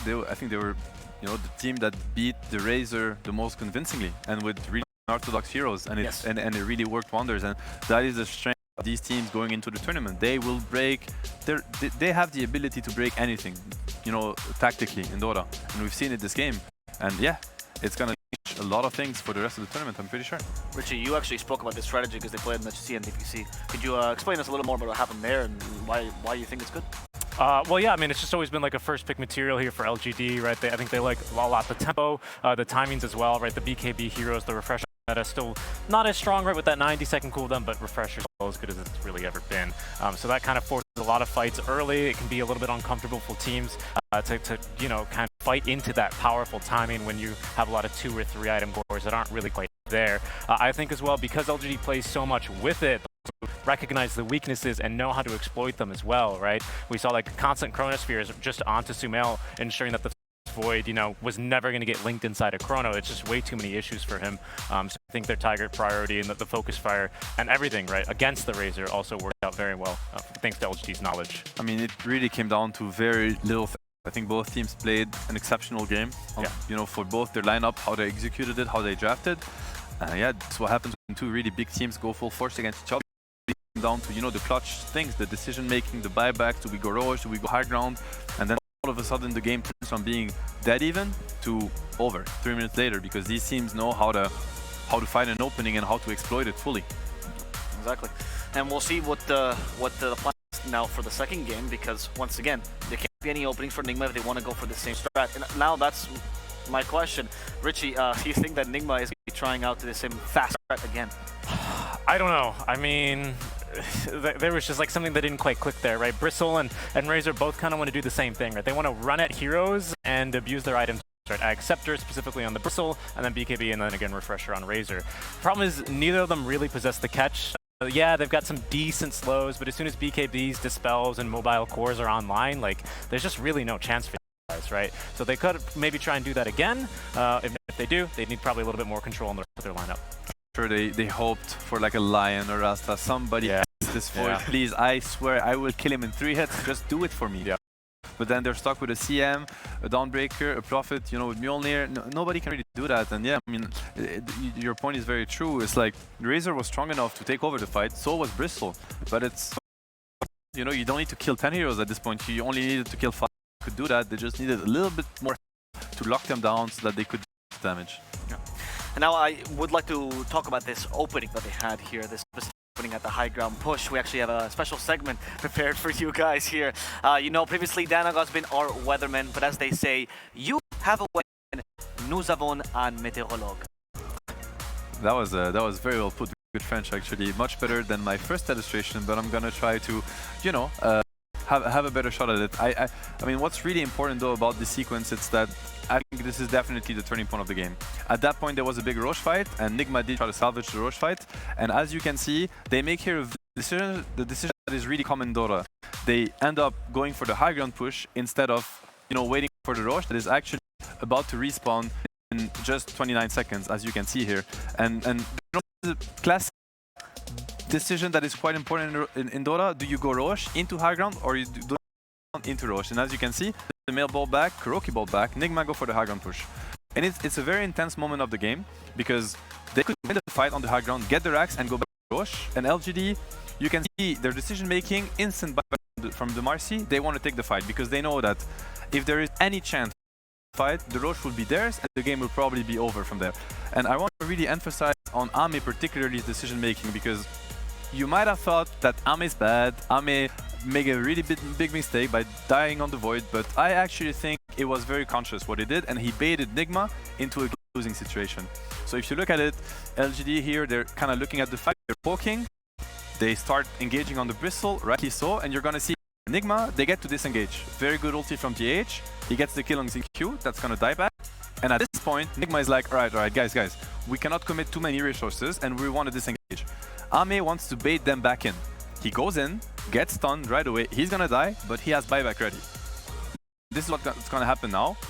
Dies, buys back, they will take the follow-up fight. And for Nigma, this is such an important moment of the game. They lose this fight, it's going to happen, die without buyback, lose the Roche, lose the entire game. So, you know, sometimes you gotta commit, you gotta sacrifice something in order to win the game, which is what Ame did, and I think that literally won them the game. So yeah, on to that. Gonna look at how they approach game 2. But definitely a big moment of the game, and definitely big plays between these big players. Much said. Now we have him back on the panel. This time we didn't get him to magically teleport with us because we're ready for draft for game 2. About to begin any second now. Any expectations for these first bans, gentlemen? It's all about the Razor, right? Yeah, it seems to be right at this stage. I think I was a little bit surprised as well. I don't remember if Tiny got a ban in the last game. I'll have to remember that, but that's always been I don't think it did, yeah. Right, yeah. Check it, but pretty sure it got ignored. It's like, Oh, wow. there's a lot of heroes that these guys prioritize anyway, right? You can't really be everywhere. It did get ignored, yeah, completely. Ooh. Yeah. And what do we have? First picking a Nyx now. That's quite interesting. That is interesting. I mean, you could look at it as being a block pick. I mean, the big information is the Razor ban, right? Nigma, they snatched it in the first game. It did not really work in their favor. I don't think it's a hero they necessarily like over other heroes. As for game one, it was more of a block pick. It kind of, you know, two bird, one stone kind of thing. And now they go away from it. They ban it. And yeah, I think they're just going to be looking at playing a little bit more of their comfort zone. And think about the Nigma heroes, for instance. You know, they love their Dawnbreaker. They've picked it a lot. They first faced it a lot throughout the tournament. LGD, we said, they're maybe not so comfortable, but Nyx is a block pick to Dawnbreaker. Yeah. Right? You feel much worse picking it into the Nyx. Yeah, exactly. I think if you look at a lot of the drafts from LGD, you'll see not so much in the first phase, potentially bans for Dawnbreaker, but definitely second phase, you see that familiar face pop up for them. So yeah, exactly, deny pick. They actually banned it against Nigma last series, in the game one draft as well in the second phase. Nigma have been picking it pretty consistently through the tournament. So. And I wonder even if you maybe even second guess the Zeus? I think it goes both ways, but Nyx is a really good hero at locking down the Zeus, with the Heavenly Jump now being like an AoE damage spell, and the Carapace being really effective against that. Okay, they still go for the Zeus. We've seen Nigma do the Dawnbreaker Zeus the entire tournament, and because of the first pick Nyx, they actually went away from the Dawnbreaker, and now LGD kind of pushed them a little bit out of their comfort zone. They end up going for the Wyvern and the Zeus, but it's much different. Right? Dawnbreaker is fully flexible, the Wyvern is not, or at least Nigma has not yet that they're willing to flex. That's very true. They probably are going to be quite happy to get their hands on it, though. It is very much a winning hero for Nigma that LGD also enjoyed banning in the second phase, so they will shift priorities towards picking up that hero a bit sooner. Just from kind of glancing through draft, it's still actually a pretty normal first phase as well for Nigma to be. It's a hero they like. Yeah. I think the big difference is, you know, if you were to run a Wyvern Zeus support combination, it comes with a lot of downsides. Yeah. These are heroes that are pretty bad at rotating, bad at killing early on in the game. You know, obviously you don't have the curse yet, so all you have to work with is some slows and a little bit of nuke damage. I feel like the core heroes, they have to make up for it. And we go for another Ember. Okay, I mean, this is interesting. We've seen LGD, they have picked this Ember. I think it was against Secret Zeus, and they got completely dumpstered. Yeah. Ember, I think, has the worst win rate in the entire tournament right now. I think it's probably, even if you look at the amount of games played versus the amount of losses, it's probably the worst core hero of the tournament. It might not mean much yet, but this just shows a lot of confidence from LG. It's like, you know, it was just a bad day. We still believe in the Ember versus the Zeus, and we're willing to push it. Okay. We've also seen a pick that now has got ignored in this first phase. I know that LGD love a lot. Richie, it's the Warlock here. Oh yeah, it's actually still ignored. Yeah, that might end up being a ban. I think the somewhat dangerous thought is that your support duo Nyx Warlock. That doesn't seem too bad, to be completely honest. No, I quite like it actually. Yeah. You know, Lick kind of hero that kind of starts the fight but lacks a little bit of damage. He wants follow up. He wants the Warlock, the Phoenix of the world, kind of help him win the fight that he started for you. Yeah, so they kind of complement each other, right? Yeah. Some good vision, like you're saying on the Nyx. Warlock has the cast range, but usually. And it's the same with the Ember. Think about the Fatal Bond into the Ember AoE. That is crazy. Yep, Fatal Bond spells either on this Nigma or use hero either. Yep. So that's still going to be potentially problematic for Enigma to do. Definitely a hero that would fit very well LGD, because, you know, one of the ways to maybe use Warlock is use the fact that he's not so good at rotating around, right? You're not worried, watch out, Warlock is missing. Warlock is missing. Nobody cares that Warlock is missing. What is he going to do realistically? Is he going to gank you? He's going to golem you from fog, right? Shadow Word from the fog. It's like, no, he ganked me again. That doesn't happen. So what I mean is, like, when you have supports that are passive and happy to stay on the lane, such as Zeus and Wyvern, you know, Warlock is fine with that.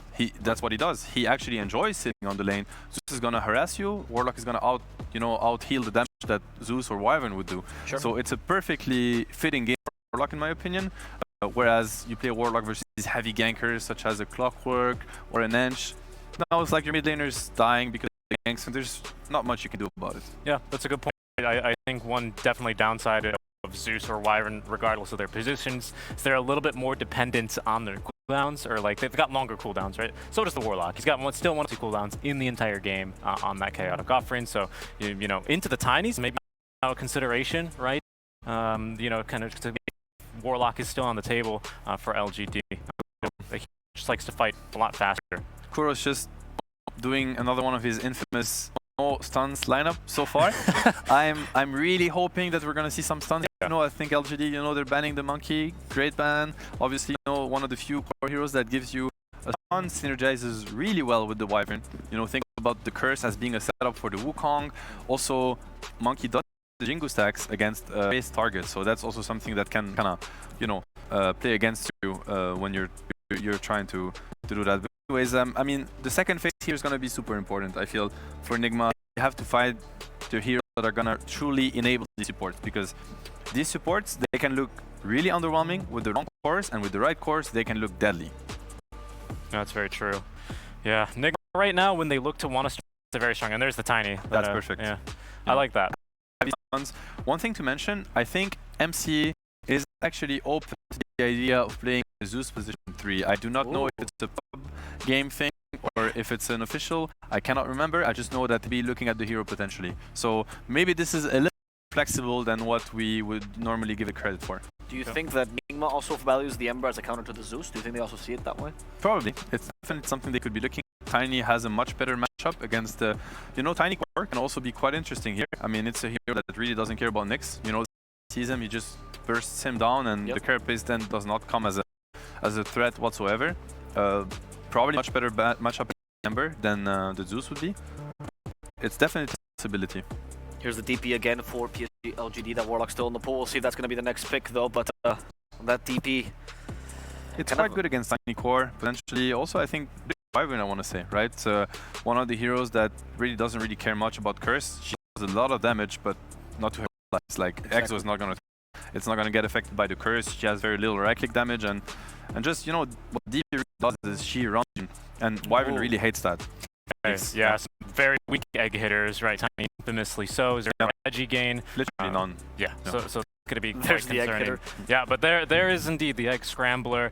It's still the Nyx assassin, right? So the lane is fairly favored for the Nyx. Simply wait for the Carapace, wait for the Blood Rite to appear, and then Carapace last second to make sure you can return that pure damage. I love the Phoenix pick. It's very similar to what Warlock has done. He sits on the lane, he brings an immense amount of team fight, immense amount of damage, synergizes really well with... He just enables heroes like Nyx and Ember that are going to be setting up the fight for you and are going to lack damage. Then Phoenix kick in and you know, they deal with that part. I mean, I think the Bloodseeker pick, it's interesting, you know, Rapture versus DP. It's annoying for DP. Obviously, Bloodseeker, very good hero at killing the egg, good hero at threatening the Phoenix from afar, you know. Try to silence him, it doesn't happen. You chill, it happens, you go in, you kill him during the silence duration. At the same time, as I mentioned, I think that the Nyx and the Ember actually are really good heroes at blocking Bloodseeker. That's what you need against Bloodseeker, right? You need a stun to kill him because he's always kind of hasted. These three heroes, they do really well. Yeah, I mean, Ember, of all the brothers, he has probably the least problems getting away when he's ruptured. It doesn't bother extremely, especially because he can have a safety remnant back. So that seems pretty good. Right now, though, as far as like the support game goes, I slightly favor like Enigma's supports, just slightly. Because they've got a lot of heroes to grant vision right between the Zeus, so you try and find the Zeus and the Bloodseeker, right, with the Blood Rite vision, try and find this Phoenix and take him very quickly out of the fight between a Zeus or even a Tiny jump in. I really do like that.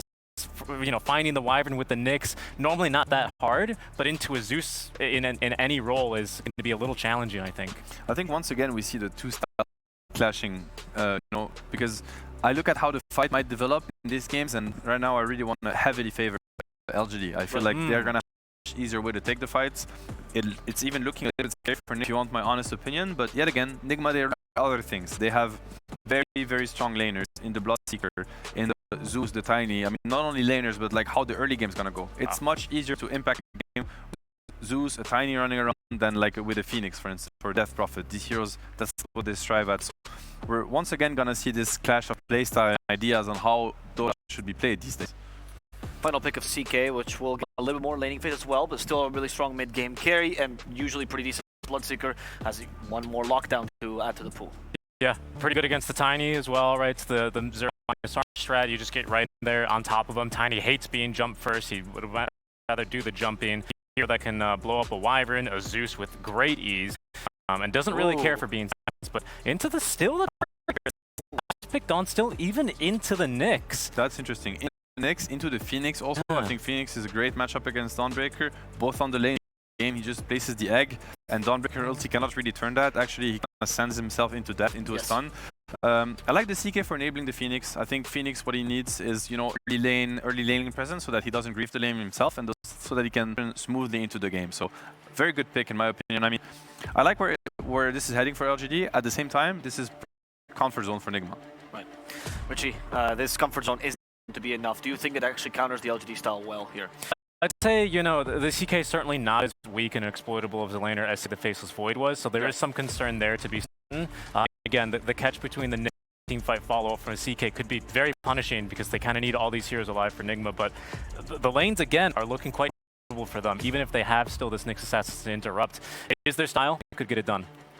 Definitely. It'll be interesting. I think both teams are a little bit adapting, you know, they're kind of shifting up a little bit of what they did before, try to less exposure to what the other team's throwing at them, so it's a right one. Okay. We'll see who is capable of taking game 2, and if Nigma, more importantly, is capable of forcing in game 3 to cast this great encounter. We have a classic combo. Bring it together. Good cost. That's right. Here we are as Nigma changes things up a little bit. A lot of heals, a lot of reset tools for Nigma Craft, and LGD also mixing up that CK for Arme as the last pick, a hero that has fallen out of favor, but LGD looking to bring it back. Yeah, some slight adjustments from both of these teams. Nigma, again, a little bit of global presence with the Dawnbreaker.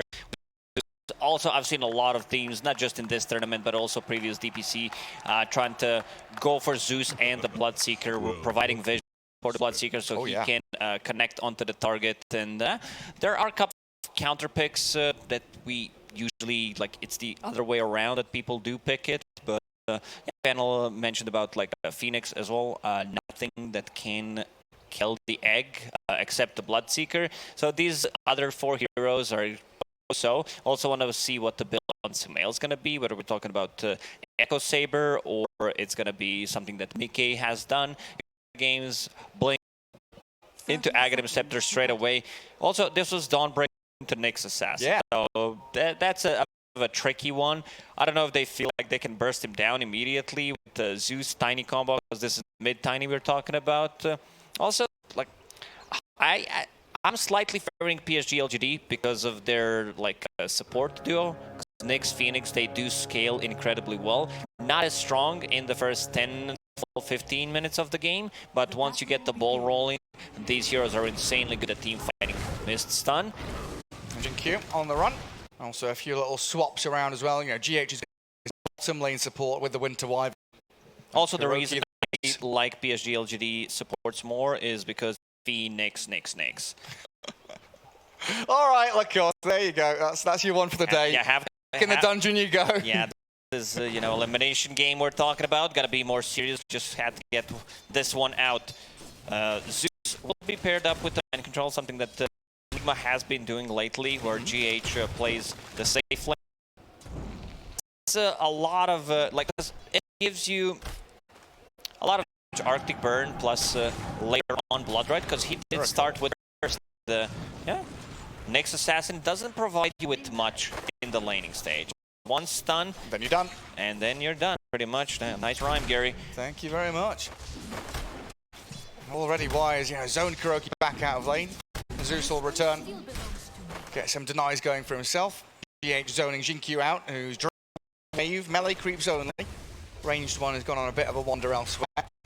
At least mind control in this top lane is not going to be playing against Nyx, because you would have melee heroes on the safe lane and 2 melee heroes on the off lane. Maybe if they had it like 3-1 in terms of melee plus range, I think they would be able to make an adaptation. But with this heroes, I don't think they can do much. So you're just going to have to suck it and play the laning stage. Now what about this mid lane as well? Ember against Tiny. Is Sumail going to come out on top with a little prowess? Or is there something NSA you can do to this is a very skilled matchup. We're talking about extremely skilled players in the mid lane. I expect this to be pretty even. I've seen this matchup go both ways. I don't think this is a matchup where one is going to stomp the other one. Pretty even in terms of farming. the big one. GQ silenced. Altone slows him. He's in the river and he's dead, sinking down. The next assassin's fall in as GH spills that first blood. Why though? The zaps of Kuro. Yeah, something we mentioned, like supports on PSG LGD early on, not really as strong. You need to get levels. Mind control. Thinking about going in. Oh mate, just resetting himself, get that composure back. Does have the Phoenix arriving again, and mind control is out on his Starbreaker. So to have the Zeus in your lane though is curing range creeps, getting your experience and zoning out the opponent. Why not able to really pull this wave back and get any pulls off? He's always being chased and Toss has nothing to say under tower. No aggro on him. The avalanche and the punches are good from Sumail. It's a good harassment. Nothing that does have a healing salve. Sumail doesn't have a tree to potentially cancel that healing salve. Needed to pick it up. And a good of the glyph. Yeah. Usually it's the mid who get to use it. But so far so good at this bottom lane. Miracle off to a really good start. 16 CS. A lot of kill threat. They're sitting at half HP. How's top doing both full HP? Like when you have Bloodseeker on your safe lane, you want to play aggressive on the off lane. And Faith Beyond forced to head left. Get away from the Blood Right. Gets out his Spirit Siphon. Now with the boots of speed, Miracle will chase him down. And 7 stick charges. Hunted down up to struggle. He'll TP home knowing there's no stuns coming. And yeah, that glyph usage, I'm not sure who it was because it was very good for bottom, but it was also very good for mid lane as well. Stopping nothing to say from securing any hits. Well, Sumail put pressure on him under his tier 1. Usually you don't get to sync up the glyph usages. Yeah. It's all about like, it's very can I do it? And mid lane gets the priority. Or sometimes off lane when they play so aggressive that they get to manage to like, push the wave, get inside the tower, and then kill. Ame sitting at 16 CS, a lot of denies there, but this bottom lane does not look too hot for PSG. Wait, turn it on him though. Ame, he got jumped on, and now Kuro in trouble. Kuro looks dead. They're getting a lot of damage into does he? Kuro. Oh, he's gonna get them both.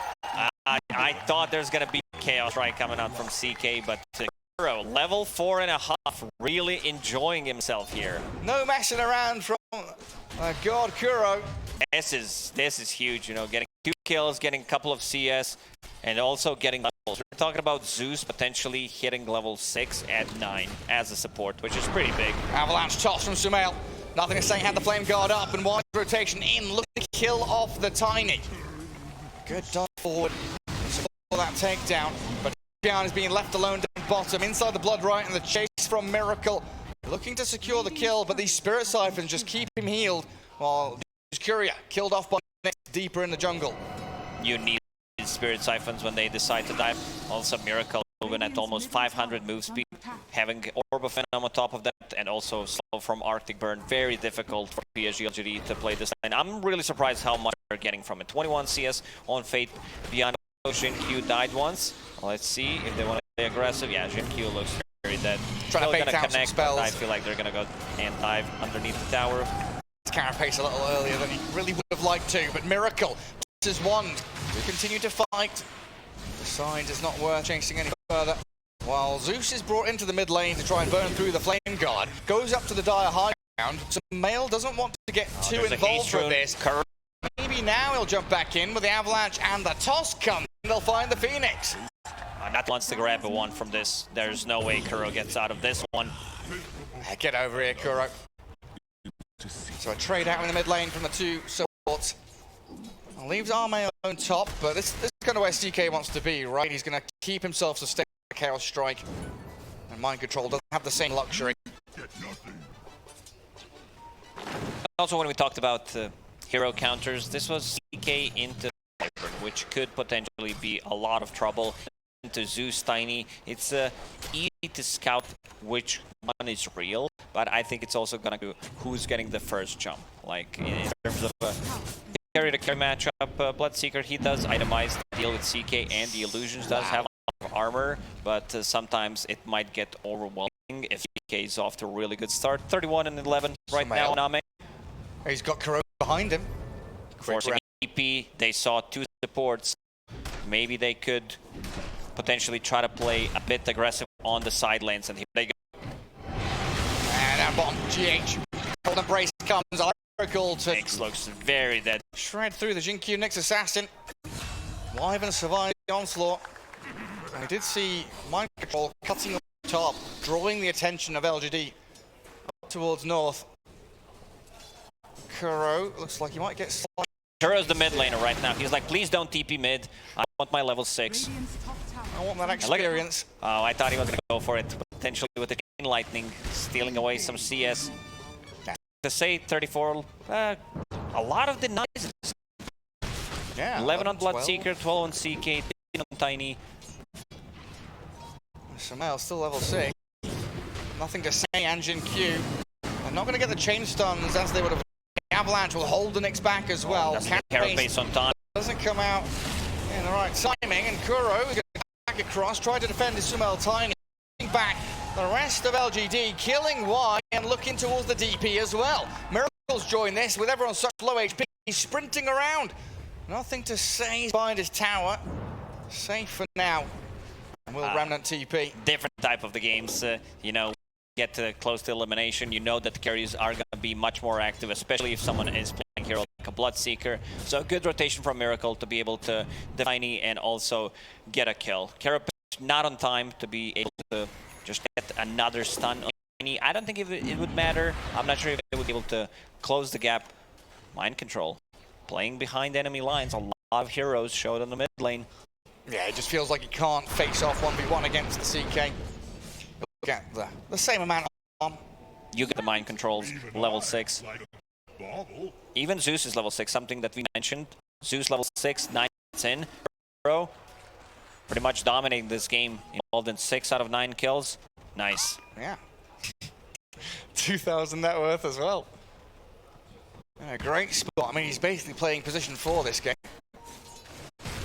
Grouping to the bottom, looking for Jinkyu. GH won't be able to do that, so him and Kuroki looking for a place to call their own. Looks like they... How do they pressure towers at Lacoste? It feels like Bloodseeker, these 2 supports, not really that great at shoving towards objectives. They need the outnumber opponents. It's all about the global presence play with the catapults. Get 2 kills, outnumber, and then try to go for it. Tiny deals like decent amount of damage, nothing spectacular, especially early on. Nothing to say. Wants to get on top of Sumail. And stuck down in the river. Region as well. Faith Bian's come in, but the Solar Guardian and the Thunder God's Wrath looking to zap down the Ember Spirit. Mind Controller on, and Faith Bian stuck here inside the Blood Right. Sumail with Miracle joining up. The 5-man grouping by Nigma proving indomitable as LGD just didn't have the numbers to fight, nor did they have their level 6s yet. They need to respect this global presence. They try to play around it. Still, the region rune, Ember Spirit did get cut down in the Mind Control. Difficult fights. They need levels. As you said, on supports. Why only level 4? Next assassin level 5.5. Where's the tome?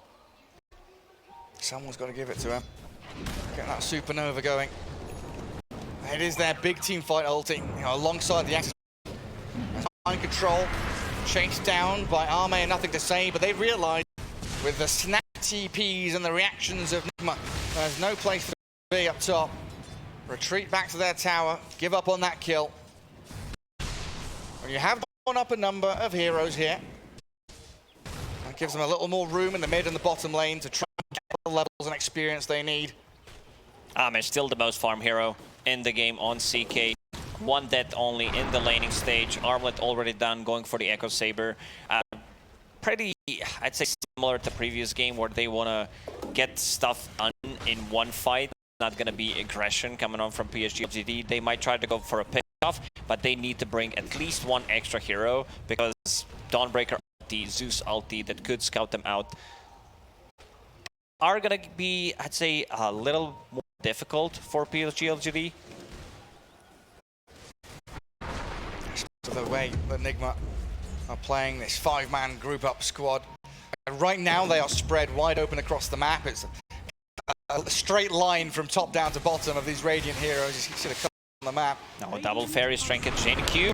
But when they're ready to fight, they are ready to fight. Toss back, Jinkyu, Carapace is up, gets the stun in, but the Solar Guardian's there. Supernova, it's down in the river, and no one can focus. But with the Zeus ulti, they get the takedown on Jinkyu, and there's no team fight to be had anymore. And Winter's Phoenix now, maybe he can dive away, but the perfect chain stun from Mind Control comes in. And Kuro damage to help the team bring down those two dire supports. LGD will need to have another core, because two supports, they do deal decent amount of damage right now. Good like team fight presence. It's just that they need Prophet or Ember Spirit. And here on the bottom, another one for Miracle. Mega kill right now. They need Death Prophet to not die like that down bottom, completely exposed to their Sumail and Miracle pairing. I think what we're waiting for is CK getting his Echo Saber, and he will be ready to join. Some kind of big smoke, right? This from LGD. A lot of the top teams from time to time, they are behind. They want to break out of this rhythm where they're losing traction on the map, so they go for one big smoke, one big team fight. And sometimes all it needs to open the map, get a tier 1, look for objectives, but also upset the dynamic of the opponent team. Let's see if this is going to be a smoke. They are getting scouted at the moment. They caught 3 heroes, so Nigma should know something is up. This observer ward did scout. There's only on the high ground, which does not reach. And look at position from G. Now Jade this gladly. It'll take a little while for them to finish him off, and Sumail realizing quite quickly he's got no place to be down here. Not all that LGD were looking for. So they see into just a bit more with Kuro standing on the staircase right out in the open. Lost heroes so far. With the stun, Miracle comes in. He's got right rupture on him. Nick's down. LGD looking on tier 1 as Nigma will gather up for the mid. We talked about the two supports from LGD being very greedy. Oh, Nigma to defend. They have a good setup, and Mind Control's here as well. Yeah, the stance comes out just a little too late. To bail. They Mind need Control. to get out. They're going to get Faith Beyond. Sunray, Phoenix not going to do anything as Y, Faith Beyond both die, and it's all going in with Curse there. Resets the team fight, aims towards Army, Relative back into the Starbreaker with a 2-man stun. LGD going to get wiped off the face of the map at this rate. Sumail and MC. Going to see with another tiny combo. And Miracle's not done. He's still chasing. No one to follow it up. I'm a bit surprised because LGD decided to go for this tower push. It was like 50 gold away, which is a lot of damage on their side. They also need to be able to reset the fight, potentially get out of Breaker ulti. This time around, Nigma has much more control, a lot more stuns, so it's not going to be that easy for PSG LGD to reset. Much more difficult for them. They're doing very well defending these towers, and that's a great way for LGD to come back into this game. Good cancel on the dive from Kuro. Well-timed lightning bolt there. Sumail wanted the high five from his captain, but Kuro's got more serious things to do. He's de-warding, getting that money. LGD just need to try and wait this out a little bit. Can't really defend that mid tower. Just let Nigma have it, and this smoke. Jinkyu is going to try and scout it, but he'll have to spend his life for that information. Bro jumps in front of him with the heavenly jump. Jinkyu pinging. They have a sentry, which they do not. Smoke broke, and an instant reveal from Zeus. Zeus is more farmed than plain DP. That's really concerning. Faith Beyond definitely falling behind. Needs to pick things up a little bit. Still a fair distance away from Jules, then he'll BKB afterwards. It's going to come down to LGD kind of cutting waves, trying to manipulate the map with little dirty tricks to find openings. There's Nigma. Mind Control sat down bottom alone for now, but the TPs start coming in. The route from the chains. And the quick zip back to the Remnant. One of their favorite moves, right? They bring someone bottom, they force reaction, and then they look for where else they can play on the map. Two supports from LGD managed to get 1 level each in the last 6-7 minutes.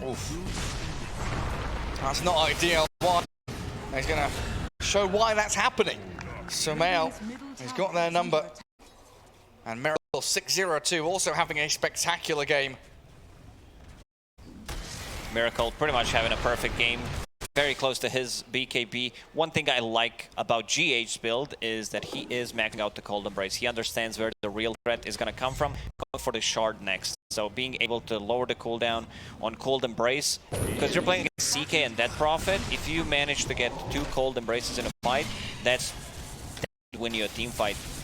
Yeah, it sure could. Like the physical damage, even sleight of fist, going to be protected against by Cold Embrace from GH. Enigma has all the vision in the world. They see all 3 lanes, especially for the top. 1 behind the tower, 1 near the outpost. So whenever PSG LGD wants to make some kind of a move, if they want to go for the smoke, it's going to be very difficult. And it's also in your head that they have global presence. We go on hero, Dawnbreaker will ulti. One of the reasons why hero has been so popular lately. Yeah, you spot 1, expect 5. There's no chance anyone's going to be isolated here on Enigma's side. And they're swarming up to top jungle. Sumail has the blink, nearly gets Echo Saber, and Faith Bian, who has had a torrid game so far. It only gets worse here on out. A mega kill streak for Sumail. Kuro was also ready, finger on Thunder Gods, just to be able to secure the kill. He is position 4 this time around. He's not gonna be playing that 5 anymore. Doesn't need to buy trees, can't reward with the lightning bolt. I think GH will shift more towards that position 5 because of the scaling. Yeah, a bit more sacrificial for him. And when Kuro's got 5.5 grand as his net worth, you don't argue with the man, you let him have what he wants. BKBs on Ember. Has his BKB as well, buys the recipe, disciples Echo. I think they might need to force a fight. Everyone's got their BKBs though. Like Mind Control's picked one up, Miracle, look there, yeah. CK's gonna have his delivered soon as well. 2 heroes per side with that magic immunity. Gonna make an awful lot of chaos in these team fights and make target attribution a little more difficult. But it's not difficult to do it like that though.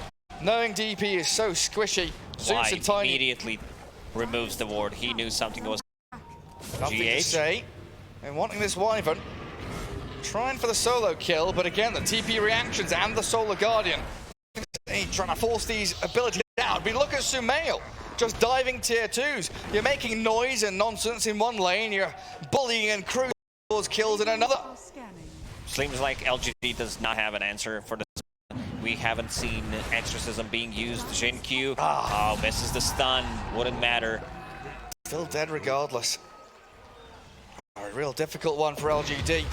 26-5, reminiscent of their games up against Team Secret. A 6k lead for Nigma as well, putting them in a good spot to take this one home. And looking towards this tier 2 mid. And when do you start thinking about Roshan for Nigma? Is it after a team fight win, or can they sneak into the pit? I don't think they need to force a fight.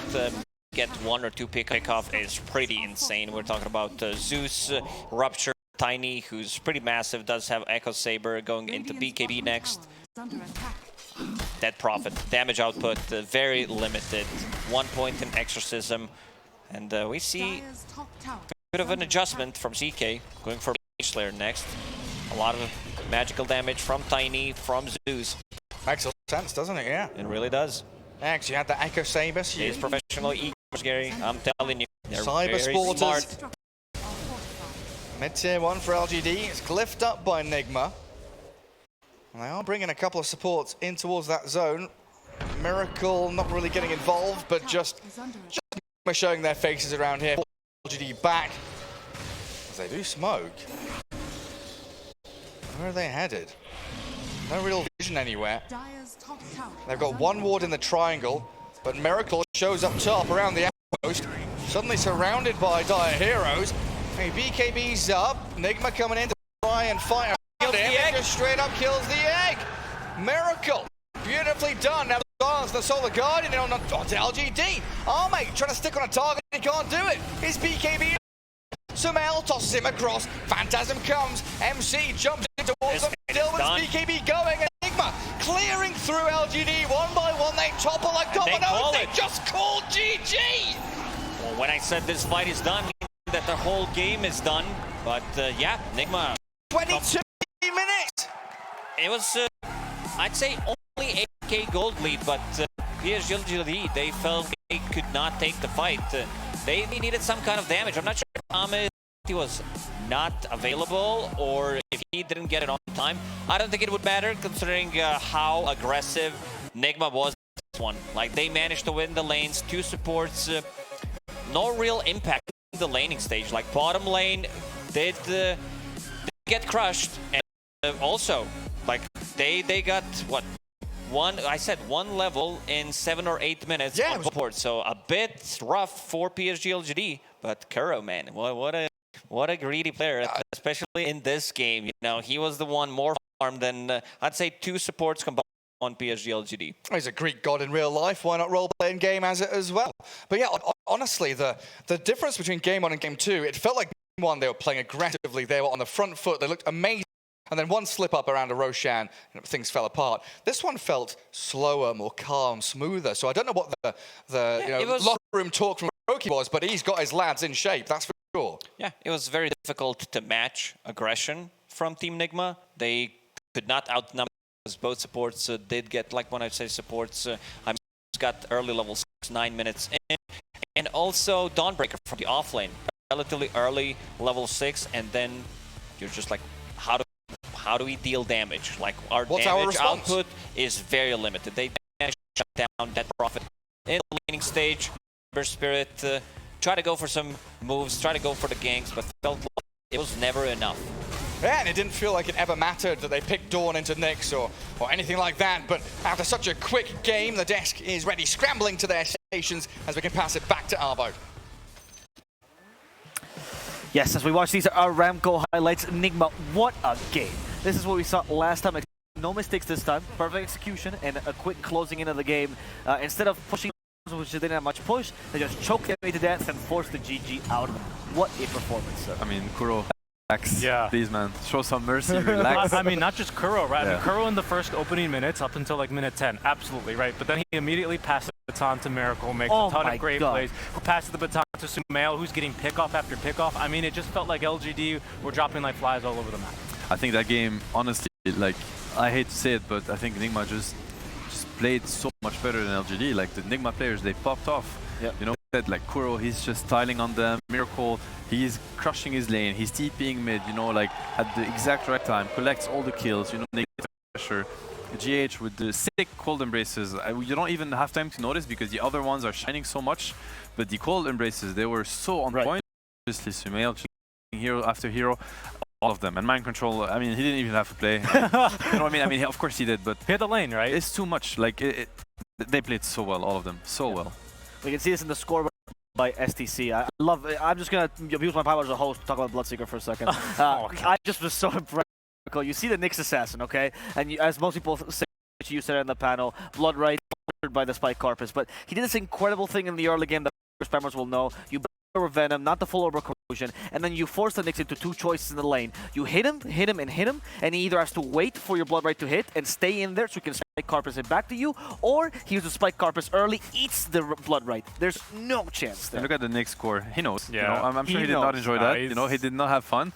But you know, to my fellow carry players out, you know, this is what the best carries do. They only farm, they don't only hit creeps, they use their hero team over the potential, they win their lane, they're like, hey, I turn out to have 500 MS minute 10. Well, that's a little bit broken, my friend. Max Thirst as well, you might as well use it, you know? I mean, he was using that move speed to join fights. Yeah. The skirmish in the mid lane as well, right? And that's where I think, even though mind control, you know, obviously, when you say he didn't have to play this game, you're exaggerating, right? Of course. But because of how well he top lane, the supports, and how well Miracle plays bottom, the supports have no experience whatsoever for that mid lane skirmish, right? I mean, we're like, if there's a Supernova there, if Vendetta onto one of the backliners, maybe they can make some plays. They just have no moves to make for how strong the lanes. Nigma supports, they were both level 6 without the Tome. Sumail actually ate the Tome. I mean, it's Sumail. No, but he could. He's doing so well. And on the other side, even though they ate the Tome, they were still level 5, right? So it's really hard, you know. And then Nigma, they for sure identify that, and they're like, well, they cannot fight for the next or something, so let's just abuse that, and they force them into these fights over and over again, and it just snowballed out of control. Unfortunately for LGD, the only hero that was doing pretty well, had a stable game, was the CK, but he is so cornered. You talked about how LGD was on the defensive, right? They're trying to get that mid game, abuse their big team fight combos. But how do you do that when Nigma is all over you? There literally wasn't a moment where there wasn't a Nigma running at them. Yeah. Do you think LGD needs to reconsider this laning strategy they've thought of? I think they have to give it more respect, you know, somehow, or I mean, not give it respect, but then kind of know what they're getting into and play maybe a little bit more cautious. Sure. You know, kind of avoid maybe the first fight, knowing that, you know, we're at a disadvantage. It felt to me that they did not understand how much of an uphill battle it was going to be, because they kept kind of banging their heads against the wall. Yeah. You know, so it's like, if at least you're not gonna, you know, switch your style, respect what you might, you know, kind of experience. And I think Nigma made a pretty cool adjustment as well between games 1 and 2. I'd say overall, pretty similar strategy, right? They're playing for faster, earlier spikes on just abilities alone. But you look at their game 1 heroes between a Razor and a Bristleback, you compare them to the burst damage of a Tiny, right? Of even Bloodseeker early on, and how he stops heroes from doing anything in the fights, especially versus the DP. I think they identify, we had our timings. We were playing the right places in the map. We just couldn't pop them fast enough. Yep. And they fixed that here.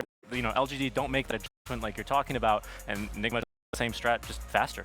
I think you need to go away from December. Honestly, I every time it's been played, I do not know why, and maybe I'm wrong about it. Just it's 1 and 7. No, you're right. It's 1 and 7 now. I mean, just from a like viewer perspective, it does not seem to work. It seems completely overwhelming every game, and it seemed like that again.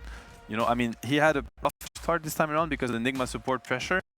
But, you know, the last game that he played against Secret, he had a really good game, actually, that game. And still, I mean, it's nothing to do with the player. He's one of the best embers out there. Maybe the hero just does not fit the meta. There's too much burst damage on Nigma. He can't really play on the shield because, you know, the Zeus is the Tiny, your shield gets popped right away. It just feels like something doesn't work with December. They need to get away from it. Right. And we talk about the support as well. The supports have been so popular picking on LGD has been the Phoenix, the Moiter Wyvern, the Warlock, right? But we talked about this last panel. The Warlock and Phoenix, they probably like it when the lanes are more static, not when they're running at you. Is it possible they have to reconsider these 5s, perhaps? I mean, they need a... Yeah, maybe they do. Maybe it's already... Maybe Ember is a little bit weak. You know, maybe the problem of Ember is actually that his supports are not giving him enough attention. It could also be that, right? Sure. And maybe that's what we feel, because maybe, you know, we're going to see the Ember game getting help from the support, getting ahead, getting the DDs, the hate, and then we're going to be like, oh, this Ember is broken. I mean, a lot of things can change really quick in Dota, but something doesn't work right now. I guess I'd like to see like the supports that can play a little bit more by themselves and make plays. Like the Nyx Assassin by himself is no longer just getting these solo kills around the map, like not without Dagon, right? He's ward. Same thing with Phoenix, right? I mean, we saw one Supernova, and Miracle just like, he's like, oh boy, an egg, and he gets to eat it. That's all it was this game from the supports, unfortunately. I think maybe a little bit of change there in order. Yeah, they got some extra Shuka, you know, really something for the region here. And for now, we are going to give something to you guys, which is a break. As we'll come back with Game 3 between Nigma and PSG LGD very soon. Please stay tuned as we wait for the game to begin.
solution. This is the new draft we're coming up with. But what will be their solution to this fast Enigma tempo? We're gonna have to see. A break from the Ember? I specify Ember because last time I said that you actually gave us a break, like a an ad. A break from the Ember. A break from the Ember. That would be great. Huh? Yeah, no more Ember. Okay, that's step one. I like it. Perhaps. Do you think this team fight strategy can work, like you said, if they avoid fights? Or heroes that are good at doing that, perhaps? Heroes would be dodging. I mean, when you see the pace, as you mentioned, at which Nigma plays, and like the global presence, I don't know that I can find one, honestly. I think it's just hard. I think you have to kind of respect it and be able to fight it back at least a little bit, right? Yeah, I mean, I'm good at avoiding these fights, right? We saw that once when he was diving the water in, the solar guardian gets and he just leaves, but then that's about it, right? It doesn't win you the game, right? It does not win you the game, and I don't think this is necessarily a big strategy you can really ban out. Like, sure, you can take away the Dawnbreaker, perhaps LGD look for in this game 3, right? They the Tusk before, but there's so many heroes. I think the meta is in a pretty good state for playing this faster kind of tempo style. There's plenty of heroes that can do it, and plenty of items that enable this as well. I want to ask you as well, Richie, if we continue with this line of thinking, do you feel like this Razor has been the pivotal point to this Planers LGD drafts? Usually it's also kind of king in the Chinese meta. Do you feel like maybe they have a substitute for it? Usually LGD has like plan B, plan C, right? What's the plan B if the Razor does not work?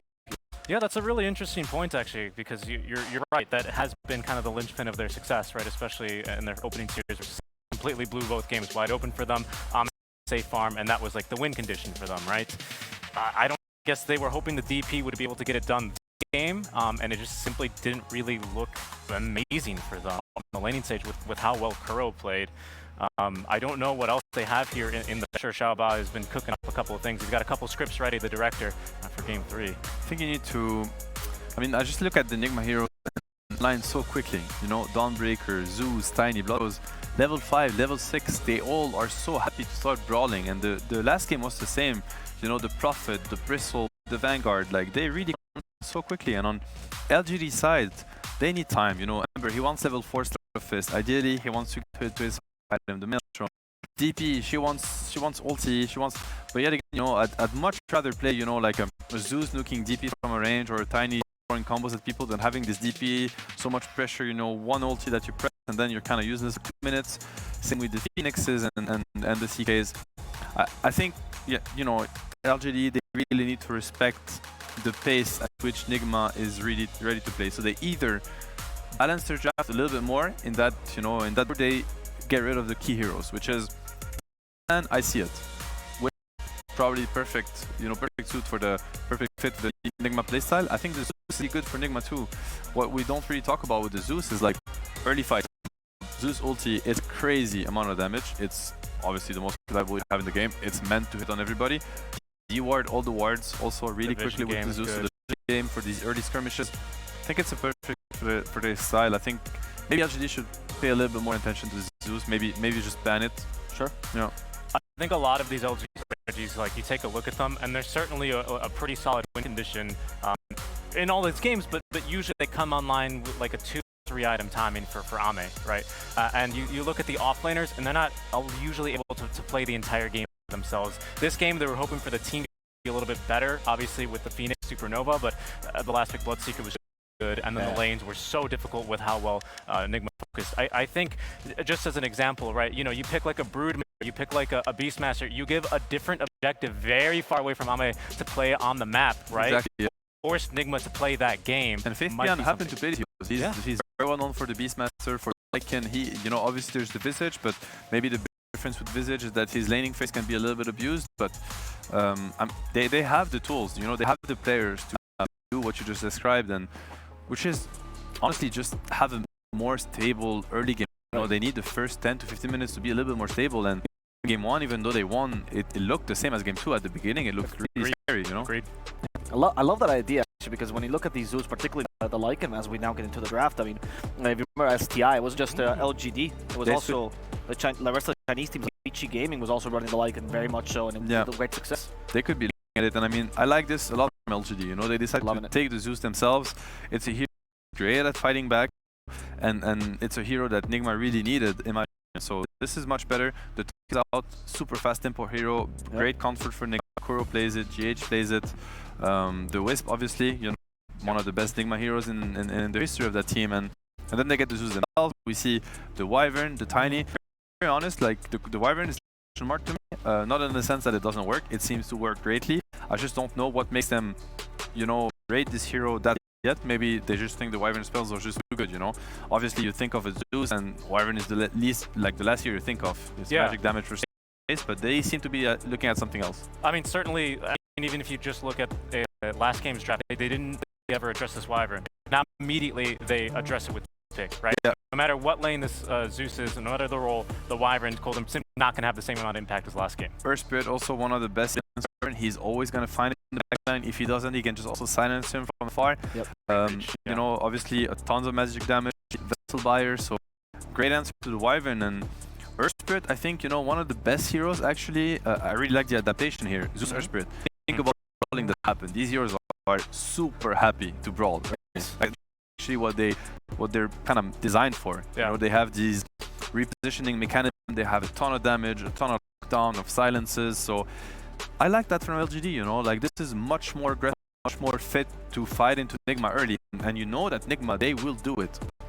And this is like also that he wants to rotate early, even just on like level 3, right? You go 2-1 or 2-1 or like 1-2, you roll into the mid lane, right? You can set up for a super early kill and enable nothing to on one of his heroes. Like, I really like this pick for LGD. Stabilizing the lanes, right? Another thing Earth Spirit can do in case the lanes don't go well. That rotational power gives you more options. And this has also been the team that's been more had a preference for the Earth Spirit. As everyone went towards even the Tiny, Earth Spirit has still been a stable pick for LGD. Actually, they're number 2 when Mark has been banned. Yeah, and that's important. I think also like going to your comfort heroes is important after you kind of humbled that much game 2, because honestly, I think game 2, sure, they were draft, but they're also the plays. I think Nigma players, they were just outplaying LGD players right, left, and center. It was literally, you could even feel like a skill difference, not in general, but in that game in particular. I think they really had the maybe the advantage. I do not know what it was. Kuro was tipping. You know? Like that even surprised you.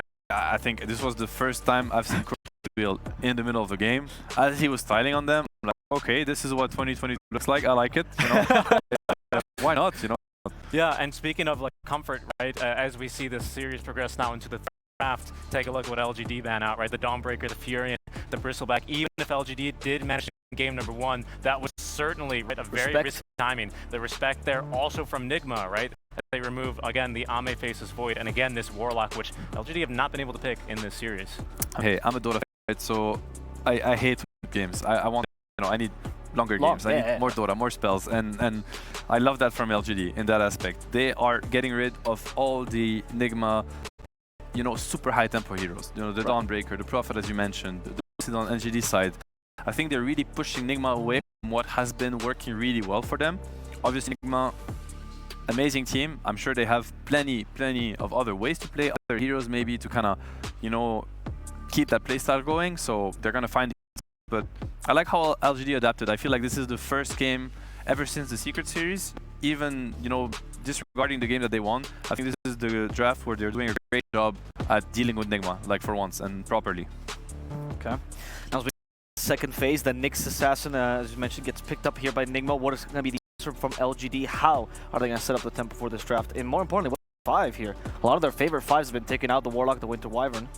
I mean, it reveals that the Tiny is going to be core, most likely. I mean, again, some teams, you know, Liquid, Mickey has been running the Winter Wyvern mid, so it's not impossible. I'm sure Sumail good enough to play anything. Most likely the Tiny core, so I think you want to try to abuse it. Yeah, for instance, the Doom, you know, very good hero against Tiny.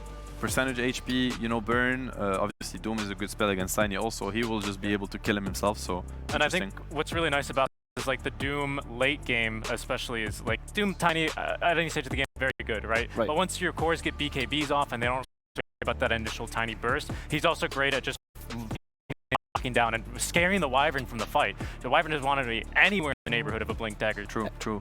And Ench now to stabilize the lanes, right, as well. Once again, they're going for guys that are more consistent in the early game. They're adapting to Nigma's draft. How will Nigma respond here? It's interesting. I mean, both teams are kind of prioritizing heroes they really want, and they're maybe being a little bit less sneaky with the draft, because, you know, the thing reveals the fact that there's a hero on the side of Nigma, as we mentioned. You know, they're revealing that the Tiny is a core. So, like, you know, we're getting to the stages of the tournament where The gloves are off. It's like, right? yeah, exactly. It's like, we need this hero in order to doing, you know, sure, it's mid, you know it doesn't matter, and it shows a lot of confidence to their core players. It's like, he's good to play into a bad matchup, it does not matter. What matters is that the Zeus on nothing to say, we get the tiny on Sumail. I like this Monkey King pick, right? Previously banned against Miracle. No surprise there, right? He plays it quite fast in this tournament. I've seen him go for the blade build into BKB pretty much. He's very active around the map, but what I also like about this is also just kind of the Wukong circle is going to be very, very, very powerful, especially if you can get it up with the Doom. Monkey King, very much a hero that can into Doom, even if he is doomed, right? So long as he gets that ultimate up. Earth Spirit, also another one that wants to go in, right? He might find himself in the middle of a Wukong's command, right?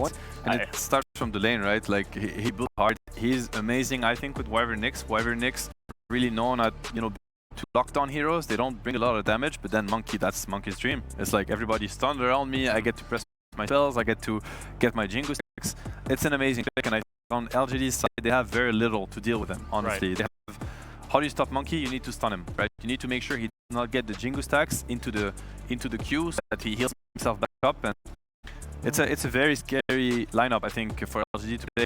The Darkseer ban. So, yeah. I just need to ask this because the Viper ban from Nigma, if that's the case, what's the Viper carry? I or what's carry? Nigma understands that right now LGD they have a big problem, which they really do. Like, this is a perfect Monkey game in the hands of Miracle 2. It is scary, and they have no heroes to deal with them whatsoever. So maybe they thought, you know, Ame Doom, Faith Beyond, that would have been one way to kind of kill the win condition that Monkey is thinking right now. Crazy it takes when you're cornered, and I do feel like LGD is a little bit cornered. Just imagine Monkey versus Earth Spirit Doom. I mean, it's free food for you on the lane, right? And then you're just gonna into the Zeus, the Enchantress, no stuns. You might just run the whole map. I really want to quickly bring this up. Sorry to interrupt, gents, but this is an incredible similar draft to what Nigma used to dismantle TSM. They played this against a mid Zeus, an End, and another Night Stalker, but another hero that wants to go in. So the Darkseer being taken out here because that was actually the last pick that Nigma went. So brilliant, the Darkseer. I mean, Darkseer. Think about these heroes like Darkseer Monkey, great synergy. Darkseer Nyx, Darkseer Tiny, even Darkseer Wyvern. It would have been awesome. It's a great ban, and I'm happy that they're kind of adapting because I feel like the second phase, it went heavily in favor of Nigma. Yeah, and that was the TA. TA was actually the solution that TSM proposed against them, but Nigma finished that so fast that Tomato just didn't have a chance online. Okay, and they go for the Jugger. I mean, it is a really good Jugger game when you think of the Nyx, when you think of, you know, maybe even the time. Kind of also add to the grouping up together, you know, healing war. Jugger doesn't mind joining his team early, using a level 4 Blade Fury. You know, he's one of these carries and kind of slow down his game by doing so. But once again, I look at this Monkey, I'm scared. I think it's such a good Monkey game right now, and they still have one more pick, which is most likely going to be an MC hero, I want to say. Yeah, that's what I was just looking at here. I'm trying to see what he would want to go for, looking at what Nigma are lacking. Again, like last game, it wasn't an issue. Their top push wasn't amazing. We didn't bring that up in the draft. I do see a DP available potentially for them into the Juggernaut. It's a bit scary, but I do like the tempo she might bring. Yeah. I mean, maybe what LGD, what Nigma is going to lack is some sort of way to sustain. I'm trying to think, you know, this Earth Spirit, the Zeus spamming their spells. At the same time, they have the Nyx to catch them. I think they'd have a lot of options open. For some reason, I feel like Nigma could win the game with these heroes already. It does feel really good. Yeah. Like this last pick can just be the cherry on top. Could you just go for a pick that makes your Juggernaut as a terrible lane? Just sacrifice for that. That'd be nice. Sure there's no chances now. Yeah, kill his tempo completely. That if he has a really good game, he can man up and kind of deal with the Monkey himself. You know, to him, trade the Wukong for the Omni Slash. You don't get killed by Wukong and you kill him through the. They go for the Maelstrom kind of build where you have a lot of like heavy magic damage.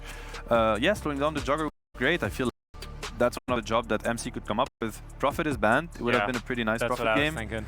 Okay, he goes for the Master. So I mean, maybe not the best. I mean, when you think about it, it's quite crazy. He actually goes for Beast into Ange. So it's maybe a little bit scary. And he's gonna get the roar at least. Into Jug. I mean, the Jug. At least now with this, well, you already had the curse actually to threaten for this. Pickable here, all that stuff. Like it would have been a bit hard against the Ange, of course, but something because when the Brood, it completely shifts your draft. Whereas this is just. You made a Beastmaster though is odd because against Ench you go wild axes, right? Yeah. But against Jug you want to go boars. So it's like, what do you do, man? What's this lane gonna look like here? Okay, I'm a level 30. I do not want to go into Jugger lane, but Okay. this is a player that just stomped LGD in 20 minutes. You know, we're sitting here, watching him for a reason. So let's give him. You know, I'm not convinced, but I'm happy to be proven wrong. Sure. And does this mean that, let's look at the other 4 picks, right? That Nigma's still looking like the stronger tempo draft. Do you feel like LGD has answered that correctly, though, in this final game? I think so. I think they made a good adjustment, honestly. Okay. I agree. I really like the second phase of bans and especially the better for them as well. Yeah. Well, this final game is sure to be spicy, but we are a little bit sad because it's the final time that we're going to see these 2 teams today, and also the final time we get to hear the wonderful of Gareth on the coast. Away we go here with game number 3. Across and the panel can the first 4 heroes, ignoring the 5th one, the Beastmaster from Nigma, enough to take on LGD. What do you reckon? I mean, you and I were talking, and I'm like, yeah, they either go for something like Beastmaster, or they pick up Avenge to have another piercing ability in the lane. Usually Beastmaster into Enchantress, as panel talked about. Not what you want to see. A lot of sustain in that lane from PSG LGD, where they have Enchantress heal, they have Juggernaut healing forward. You can't go for the boar, so that might be a bit difficult. You will need to play with the axes, so that's an adaptation that they need to make. Looking at what PSG LGD has on the off lane, it's 2 melee heroes into Monkey King, so that's gonna be very difficult. Like we're talking about Monkey King, that's gonna have a free time. They need to manipulate the creep wave. They cannot play the lane. Smoke also, into smoke. let's see. First, 2-man boundless. I got the spin from Arme. Still being focused. Juggernaut going to take him down with Jinkyu's final touch. Now mind control of trouble. Arme looking to try. Kuro going to get slapped down by Fabian. And the rest of them scramble out and evade danger. But Nigma lost 4. GH the last man standing. And Jinkyu's not done. Full team wipe. They want it. Before creeps even spawn, the horn has been sounded. And LGD just slammed them. I don't remember seeing a full I meant team wipe before the horn started. So Doom getting some extra goals, starting with the boots of speed. Who died on their side? Jug? It was only Juggernaut. All right, 5-1, 2 seconds into the game. Yeah, not since the days of, Screen Squad and Goblak with their early 5-man smokes or something like that. Walking up that high ground straight into them. 5-1 lead already for LGD. How much of an impact is that going to have, giving them a better laning stage against some of these counter matchups that Nigma have picked? Yeah, we see adaptation. Doom starting with the boots of speed, bringing extra wind lace to be able to just get out of the Monkey King. Monkey does have, right, 3 runes as well. 3 runes, so that's a 1k gold lead already. A wonderful start for LGD. Yeah, like the panel and you've been saying, that is a Monkey King versus double melee as top lane. The spin Arme straight towards MC. Chipping away at the Beastmaster, forcing him away from the lane. He wants the high 5, but he's not going to get it. And the Beastmaster, of course, going wild axis level 1, something much more common nowadays, and especially against an Enchantress. We mentioned the creep manipulation, and already second wave. Jinkyu already going for it. Fabian needs to keep the distance, but I'd say so far so good. Like, this is not the lane that they win. They want to survive in this lane and just play for it a bit later. You also have Devour, Jinkyu in vicinity, just in case something happens, does have boost speed of his own, because he's involved in 4 kills. Those level 1 kills, don't bring much XP and gold, but it's something extra. And the ability to outrun them early on. He does have the kick as well, as we just saw, to create that gap between him and Miracle. Doom looking for creep. Courier. Oh, is he fast enough? He's not going to get the hits in. But he will drag the wave, which is probably his primary focus. Fabian on the bottom. Yeah, lots of wave cutting and dragging around. GX, look at his job. Drag the dire wave and try and match them in the jungle. Fabian for a creep, looking for a good creep, and he's going to find one. There it is. What you have, the Mind Stealer. Perfect. Extra mana regen and some extra mana burn. But yeah, against you don't care too much about mana burn. Yeah, we see a few CS troubles for Nigma. Master and Monkey King starting to lag behind the rest of the pack, but if they can get some kills or pick can make that. Oh, no, on the flip side, you know, Zeus up at the top, Juggernaut 11 and 4 for LGD. I think a very good start. Mid lane is gonna be farm fest for both heroes. I don't think anyone's gonna die unless we see rotation from Jinkyu's Earth Spirit. Wyvern, next assassin, not as good at rotating. Curry, oh, look at him. That's what he's been doing in the previous game. I think he had at least 2 or 3 career kills. Yeah, finding them non-stop. That's that Arme won't see for a couple of minutes. Kick Miracle away from bottom. Jinkyu has handed the bound of strike with a Jingu stacks up to Miracle. Very fire enough. Miracle with a big right clicks. Faith trying to find this trade kill. So damage coming out of that Doom. He also has a full wave underneath the tower for Fate Beyond. Gonna level 4. Gonna have enough money to buy phase boots. This is huge. This is exactly what you want to have. And then Jinkyu TP's mid, refills the bottle before 4-minute water rune. Also expect Jinkyu to potentially rotate to the top lane. Master, how's he doing? 14 and 2, not too bad. Yeah, not as bad as expected. But back to that Doom, we were kind of expecting him to be in recovery mode, right? But now he's going to start up towards the top of that net worth board. This is not recovery mode. He's got the avalanche back, a toss towards nothing to save, but it's just Jinkyu's rotation. Y was also there. No response from Nigma. And yeah, it's not recovery mode, right? He's going to be the... No, he was playing aggressive against 2. He's a beast. Is it still going to be kind of ordinary hand and mind on the Doom, or do you think he'll change things up? Yeah, I assume so. I think he's in a perfect spot, yeah, and he cues it immediately. Kuro sitting behind Sumail mid. This Enchantress roaming around shard golems, chucking pebbles at people and forcing Kuro to stun some creeps. Why? Yeah, just zone him away from this triangle. Zeus is level 6, a bit low on mana, has clarity running, needs 300. So I want him to play aggressive on the side lanes. We'll talk about try to get a kill on G. Even Miracle dies. Miracle level 4, Doom also level 4. He dishes out a lot of damage, and here they come. Alright, going straight into Oz. They found out Miracle and the zap down from the heavens, just as you called for. Faith Beyond on a killing spree out of this lane where we thought he would be dominated. Yeah, those extra couple of kills at start did really help. Jinkyu does have another roll. Find the Faith bonus Beyond, kill. Mana burn available, but not too much mana on GH. Still gonna grab it. So aggressive, and Y in from behind. Looking for mind control. The dodge of the stun. The spin is good, but a lack of stuns here will allow mind control to TP safely. Not ideal still though, because that can use the free farm of the Juggernaut. One thing that PSG LGD has and always have had is ability to adjust accordingly. Like they lose one game, suddenly it's a completely different draft for game number 2. 2 different kind of supports in terms of what they're gonna do. 6 Root minutes. is spawning, it's top. Regen's top, but Sumail was waiting for it down bottom.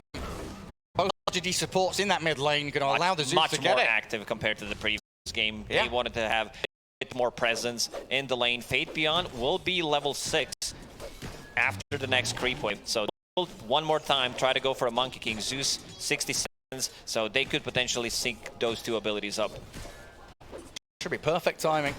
And also controlling the runes against Tiny is pretty big. They're going, even without the Thunder God's Wrath, they've kicked me back. Look, it's here again. It is wide. You just don't expect this onslaught from LGD coming thick and fast with everybody they've got. Whenever there's a gank, it's not 1, it's not 2, it's 3. It's pretty similar what issues PSG LGD had in game number 1. Nigma is facing it in this one. 2 supports are not as good, like pretty much the same heroes. That's a cheap stat. Yeah, Zeus has the most assists. What a surprise. Big damage though.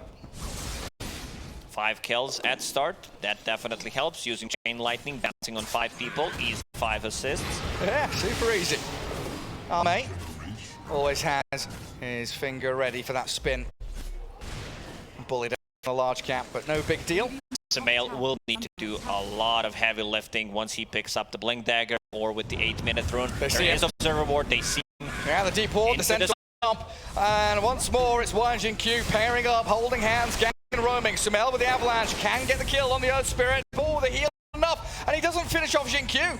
Here comes Beyond. It's Beyond to Going to be 3 kills. He's there with the Doom. Roll won't land, but they're chasing forward onto the Nyx. They shall find Kuroki and GH into the grave. The kick doesn't land, but this Nyx is ticking down. He's trying to heal regen under up. the tier 2 tower. Kick in. He's fine. Oh, He's fine. He's all right. Or is he? Spirit Carapace back all in. JQ gets the first kill. 2 Chads fighting against each other.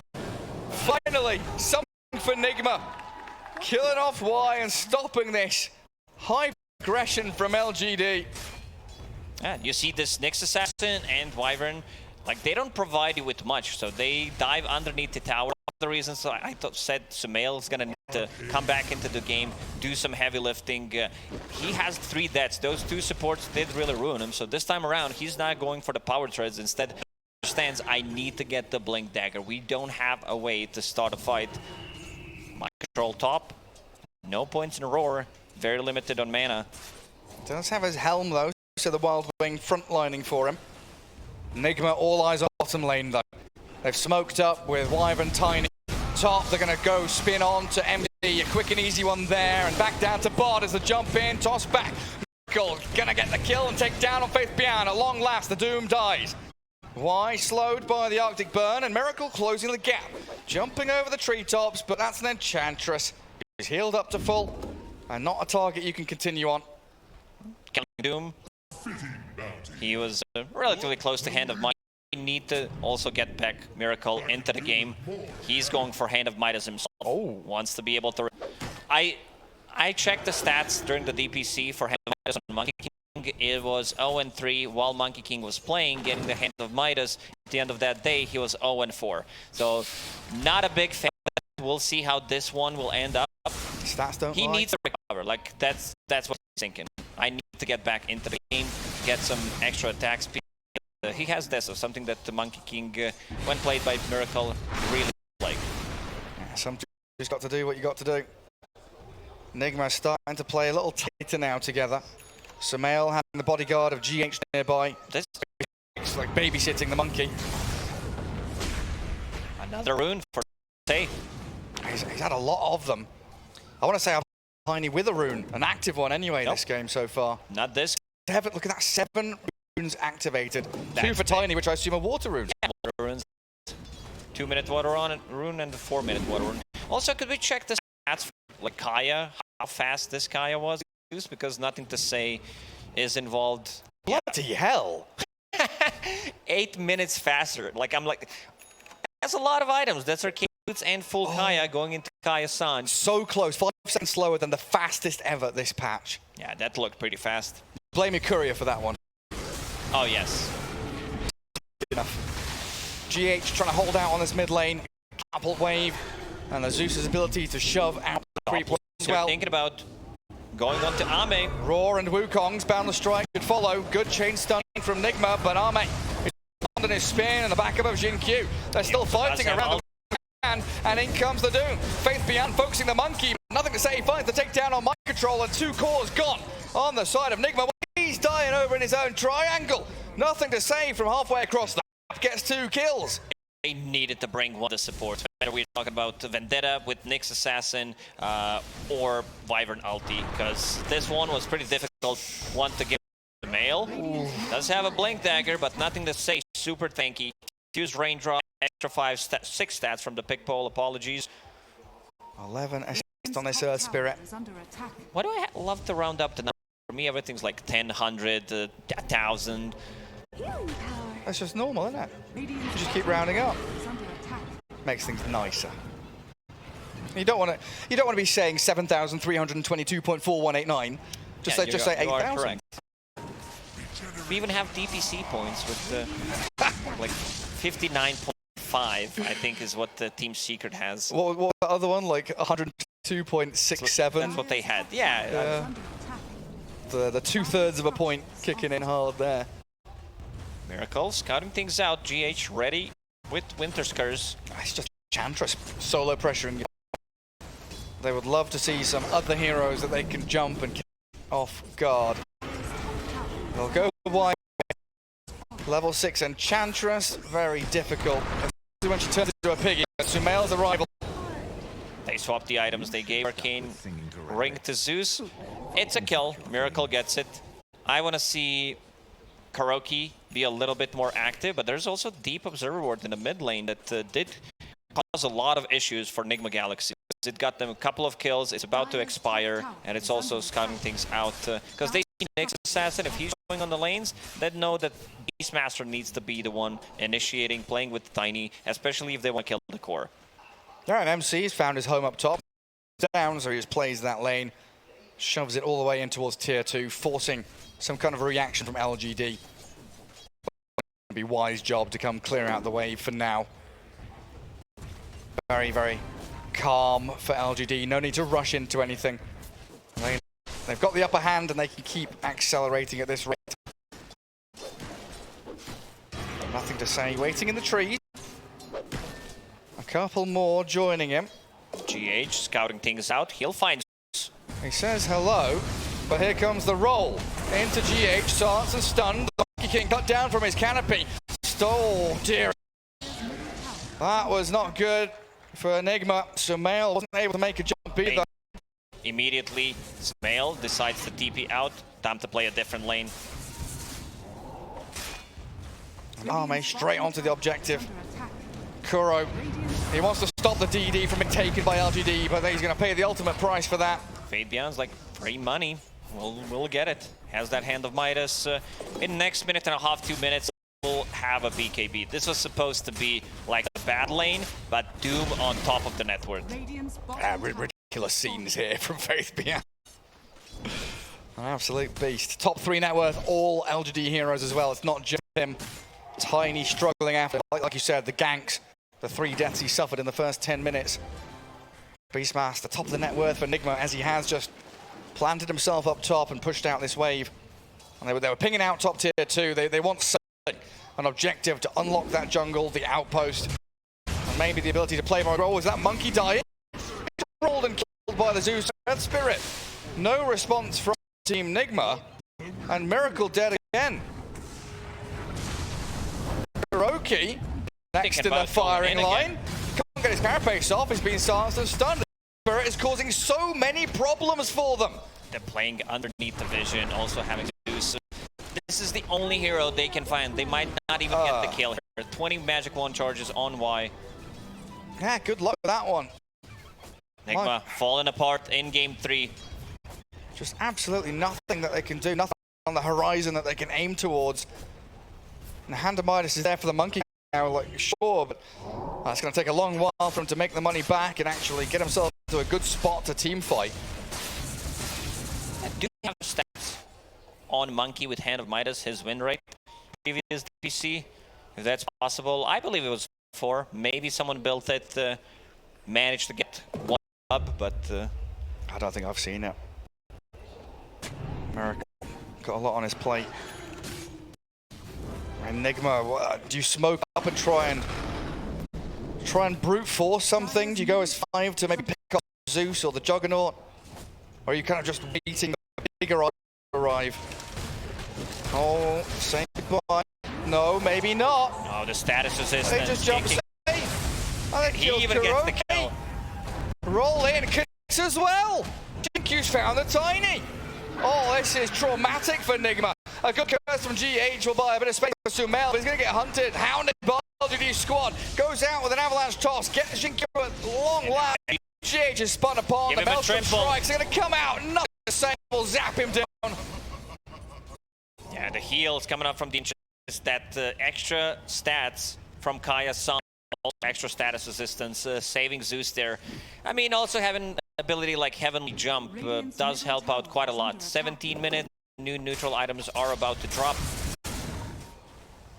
A 10,000 net worth lead for LGD as well. It's very difficult. I think having this Helm of the Overlord, the supports don't do well with. The Juggernaut, I don't think he also wants to go and just hit it. So I feel like this is the timing that they could potentially try to go for something. Put the mid wave. Let's see if they have a smoke. They feel like they need to do something. Otherwise, the game is just going to go really bad for them. Miracle sitting on top of the trees, trying to farm up his death. Has that hand of Midas that we mentioned. You've got to do something to break this rut. They are stuck deep down in the trenches.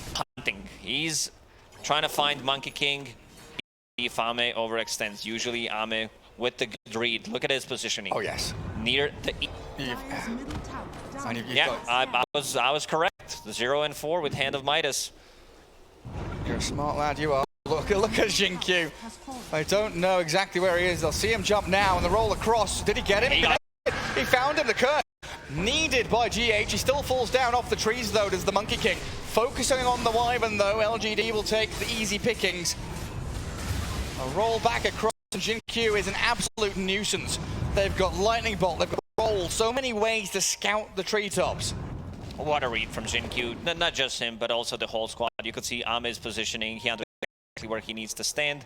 A bit of a different item build this time around on Juggernaut. We don't see the Manta style. Instead, he's in Y just to have that status resistance against the Roar, against stunts. That BKB comes out in time for Faith Beyond. He's inside the Wukongs, but I don't think he minds. On the Monkey King now, and the regen for another Sage is zapping them down. Faith Beyond kills off Miracle, and Team Nigma just have no answer for this. Sumail blown up by Y, and the Jug Spin. Kuro scouted out and taken down as well. In the previous game, PSG LGD, they had 8k gold disadvantage, and they called the game. This time around, Nigma with 11k deficit, but they've been known to play the game the end. They like, especially in a third game, the elimination series inside Roach Pit, LGD they go. Well, LGD not even playing Dota 2 at this point. It's Dota 3, it's like turbo mode pretty much. It's whack-a-mole. They see someone pop up, there's an Enigma hero there, they hit them with a hammer. Another one pops up, hit them with a hammer. They're not missing a single shot. Great spell casting from PSG LGD. And into Roshan they go. Give this over to Ame. Start thinking high ground 20 minutes in, honestly. Ame is probably like, guys, can you please stop kill stealing? I'm on 1 and 12. Oh, is he? I want to get ass hits. Oh, bless him. Well, at least they didn't steal Aegis from him. He'll have that at least. And now LGD that wants to play. 4-man smoke for Enigma, still looking to try and get anything, absolutely anything. Jinkyu, he'll be the tasty morsel left for them. And try connect with mind control up top potentially. Could we check the rune control for this game? I feel like there was 81 rune that Tiny did manage to pick up. All right, 2 extra, but Zeus with 10 runes. That's pretty insane. And now, yep, of course he found it, the big boy Philly, but it's not gonna hold it. Zeus players do go for it. Nothing to say, probably thinks, yeah, I'm farmed enough. I give it to my Enchantress. Why? Earth Spirit takes it this time. Well, why can you top lane completely neutering the Beastmaster? He can't push into this. Faith Beyond's going to arrive. Midas the catapult. And Nigma back to their side of the. See LGD. When you see LGD arrive, you're just cowering. Run back. And here comes the smoke, snapping into action. Doom, Earth Spirit, and Enchantress. Running down across the river into that southern part of the map, and they've seen Kuro roll into Infernal Blade. That next assassin didn't last long. Bug gets squashed. And Ame, he's alone down bottom. Might be an opening for Nigma to play into. They try and TP, but looks like it gets he cancelled. got the silence. He finds the Monkey. Found him. The rolls in on him. Ame's arrived. Well, he's not on his lash, just going to spin him down. Won't allow the Battle Strike, and the Witness Curse not helping either. GH blown up along with Miracle by this. Nothing to say, Zeus. Nothing to say. I haven't seen this many kills on Zeus in a while. What is he now, 15? He has 28 kills in 21 minutes. I mean 28 in total, like in terms of assists, but he has 15 it's KDA, kills. yeah. Yeah, it's pretty nuts. And now he TP's the top lane. This is going to be... Sumail. Faith Beyond's in. He's got the BKB up, and they're focusing the tiny Sumail. A mistake to come down to the low ground against this LGD squad, and they are up on your high ground. Still 1-1-14 on Ame, and it's not going to change. Faith Beyond gets the takedown on Kuro. Jinkyu has been on point in finding Monkey King, like this Spirit Vessel also that we didn't even mention. I feel like they don't even need it against Monkey against Wyvern, against Tiny, like this damage, the healing reduction. Ame does have a healing ward. Incredible from LGD, flawless stuff. We saw this from them, you know, day one, day two. Can they save Ame? Yes, they can. Also, Y does have Shard, and going for the Holy Locket next. There was where he was almost not taking any damage. Remember the fight where Snapfire used ulti of him with the Shard? Yes. He's like, I don't care, I'm full HP. I can heal through all your damage, no problem for me. Nimbus, the zap, Miracle, killed. He's dead. They popped the Aegis, sure, but now they've got to run, turn tail and hide. The roar comes out onto Jin Q. Kuro can turn a stun as well. They'll try to focus him down as the curse is on the Zeus. They try and hold them back, but Ame can spin forward. Nothing to stop the Jug, and the Zeus is perfectly fine. Even with the dive bombs from the Hawks, nothing to say. We'll get healed back up by Y. Just follow me, and yeah, nothing to say. Still sitting inside the Nimby. And a healing ward on top of that. 8k gold lead. It's almost 1k gold per minute. We're in, you know, GG territory. Reach that. 30,000 damage. These healing done. 14,000. Juggernaut 12,000. Like, you would assume that there's gonna be a lot of healing from Monkey, from Viper. Never happened in this game, especially in the laning stage. This bottom lane, they completely ruined Monkey.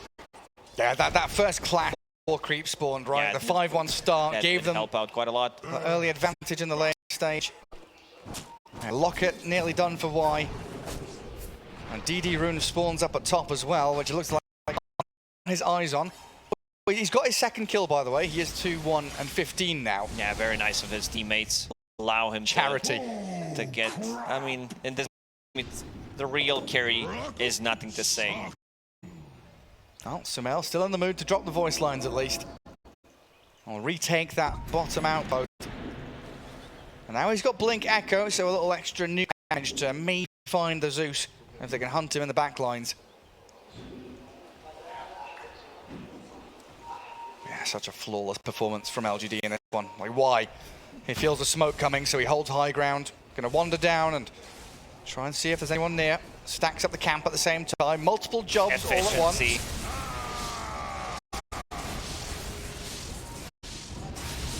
Looks like LGD might also be wanting to smoke themselves. They're all here in Dire Triangle, prepping for some kind of move. Yeah, King with the Desolator, 0 charges. I guess that's why it's called Desolator, because you get the charges later. Yeah, he's not desolating anyone right now. He's here with Sumail. Ame. Boundless into Avatos. It's a 2,000 plus HP Juggernaut. With double damage, one can go so bad so quickly. Hey, what's he got? DD, he has status. I think they can lock him down. They need Nyx Assassin. It's a full sky now to even limit healing coming out from these two heroes. With that, a very fast one there. A lot of fastest items. No surprise in this game, because it really is a stomp so far. It looks like they're jumping on Miracle. Finding Sumail in the trees as well. Doom is there and Miracle's gone. Sumail, he'll get the toss out. Nimbus.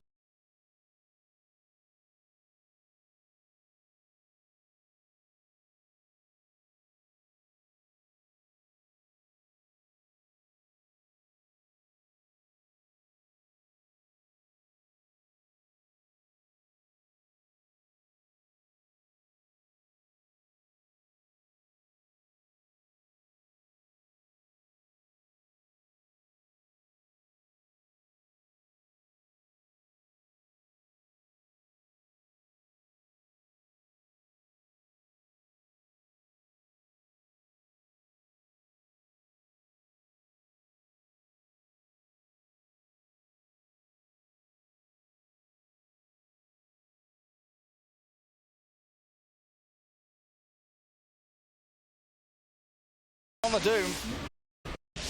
Wow. Nimbus there, the roll in, the Monkey King. Nice curse on Jin. But severe lack of follow through. They find the Zeus though. Oh, they've got him. A huge kill, Enigma. Rangers arriving though. The old TP back up to top. Split dead back near the Radiant Ancient. A beast of mind control. No running, no hiding. He's going to be spun down by the Arme Jug. Trade. They got a lot of gold for that Zeus kill. They did manage to kill range barracks. They did lose melee and the range ones. Who got the last hit on it? It was Kuro. Oh, Kuro. 1,300 gold for his next assassin, holding the big boy Philly as 2,000 gold. I don't know if he wants to pick up a big item now, because a lot of gold. I think you can go for Aghanim Scepter. I think this is the item that could change things around a little bit. In a team fight, it's very difficult for Nyx to it, but if you find Philly, you should definitely try to go for it. That's one of those game-changing items. Yeah, up immediately. If you buy a Force or a Glimmer or a Lotus, it's like... There is an unwritten rule for Nyx Assassin. If you don't have Philly, you can go for Aghanim Scepter, unless you're talking about the 50-minute game, but you find the Philly and it gets so much easier, especially with this Zeus that they just got. First death of the Who wrote that rule? I made that up, but... Fogged copies. Yeah, we do say it. 20,000 net worth on still top of the pops up there. That's right. Yeah. And then when you figure out that you're like, yeah, that's really not a rule. You're just stuck. I know he's doing one for LGD. And back towards Roshan they head. Nigma may be an opportunity here for them to take a team fight around this curse, around this Wukongs. They've got a decent amount of scatter up and the ability to fight, but they are so heavily out-farmed. Kuro looking to scout. And he'll quickly realize what they're up to. It doesn't look like Nigma wants to really get involved with this. Why did take Hawk with the enchant. Jinkyu making sure no one's coming from that side. Kuro thinks in, still not low. Yeah, it's a good attempt. He didn't know what was going on inside the pit. Not sure if there's a sentry there. He went for the Hail Mary play. I think it's worth it. As a position 5, he didn't lose too much. Sumail does have double damage, but the Nimby. He's got no BKB, does he? So he's just trapped in there. Another simple kill on Sumail, who has not had the best of games after going 0-3 in laning stage. Now 3-8-4. Full refresher on Fate Beyond. Ooh, 30 minutes in. On top of Shiva's BKB done, Hand of Midas, level 22, Shard as well. Like, this is super massive. That Doom's a fatty. Look at him. 6 minutes faster than average on that refresher. And LGD are looking for the mega creeps. Y and Arme very happy to frontline in front of the tier 3. GH. An Arctic burn, but Faith Beyond. Infernal Blade. Monkey King. Held down by the Winter's Curse, but the spin and the hits into Monkey. Already Miracle's doomed. in trouble. Already doomed up. The Wild Axes fly, but Miracle's going to die. Dead 50 with no buyback. And LGD storm towards objectives. 3 gone, racks are falling. Roll in from Jinkyu. BKB going. The order is there, but the small will allow them to just shred through. Kuroki buys back, but they're bleeding out. GH dead. No buyback on him. They're in a 3v5. Oh, and toss back into the fountain, into stun. They got him. they do, but he's got Aegis still. They can get him out of here. They boomed to kill the Tiny. What are they going to do now? Arme spins and kills the mid-fountain. He's like, someone tank it. I'm tanking too much damage. Healing ward. And Yes. Y already on top of him with the heals. No Tiny. And it's It's gonna be over. called GG. What a masterclass performance from PSG LGD in game number 3.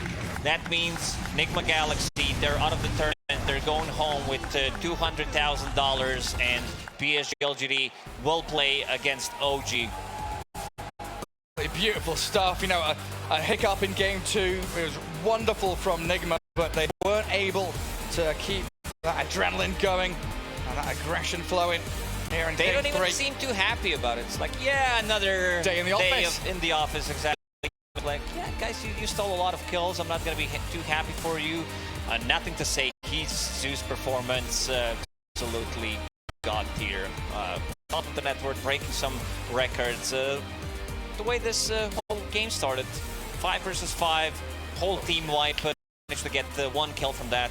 Yeah, pretty similar to what happened in game 2. 2 supports inside of Nigma that could not get the job done. Like, they got overwhelmed by the aggression from PSG, LGD, and yeah, completely shutting down Monkey King. I think Monkey ended the game with zero damage on his Deso as well. So pretty difficult, and the stats don't lie. 0-5 when you buy Hand of Midas on a King, so don't do it at home. Yeah, it's one of those bleed out effects as well, right? Like, okay, even if we ignore that early and clash, there was still the fact that Jin-Q was able to get a good time in that bottom lane, dragging waves, manipulating creep wave, Jin-Q, rolling into mid. What a performance. Like going mid, securing the bottom, getting the kills, then finding Monkey King.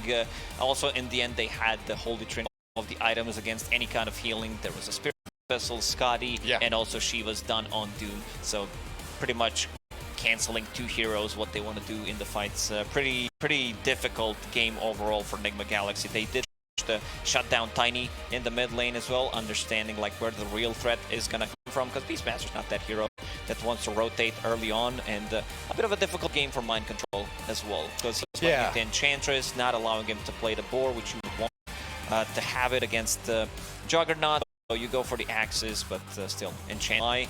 How long has been sitting in that lane, first bottom and the top one, and they had no answers for it. Sometimes they did manage to kill him, but no real big kills. And controlling every single rune as well. You know, Sumail getting ganked over and over again, ended the game only picking up 4, maybe 5 runes in total. But honestly, everything was so crisp and clean from LGD, even with the panel and us thinking, right, the draft from Nigma looks so incredibly solid. Lane matchups, the team fight, the ability to react, respond, and to defend their objectives. If you have this surprise moment, it can happen in Dota 2, right? That early fight obviously setting the stage for a disappointing result from Nigma, but LGD once again proving why they are considered very often one of the best teams, if not the best team in the world, right? I mean, are they still your favorites to win the whole tournament, or have you got different ideas coming up? Yeah, most likely. You know, they're still a super greedy team, a super good team whenever they play on land, so them respect. I think our panel should be ready to even talk more about this game. Not quite yet. Not quite yet. All right. Yeah, we've got interview got getting set up. Maybe by the GG, because usually Nigma, they are the team that plays until the throne falls, but they had no heroes left, no comeback potential. They understood that this one's over. Yeah, just absolutely get out of that one.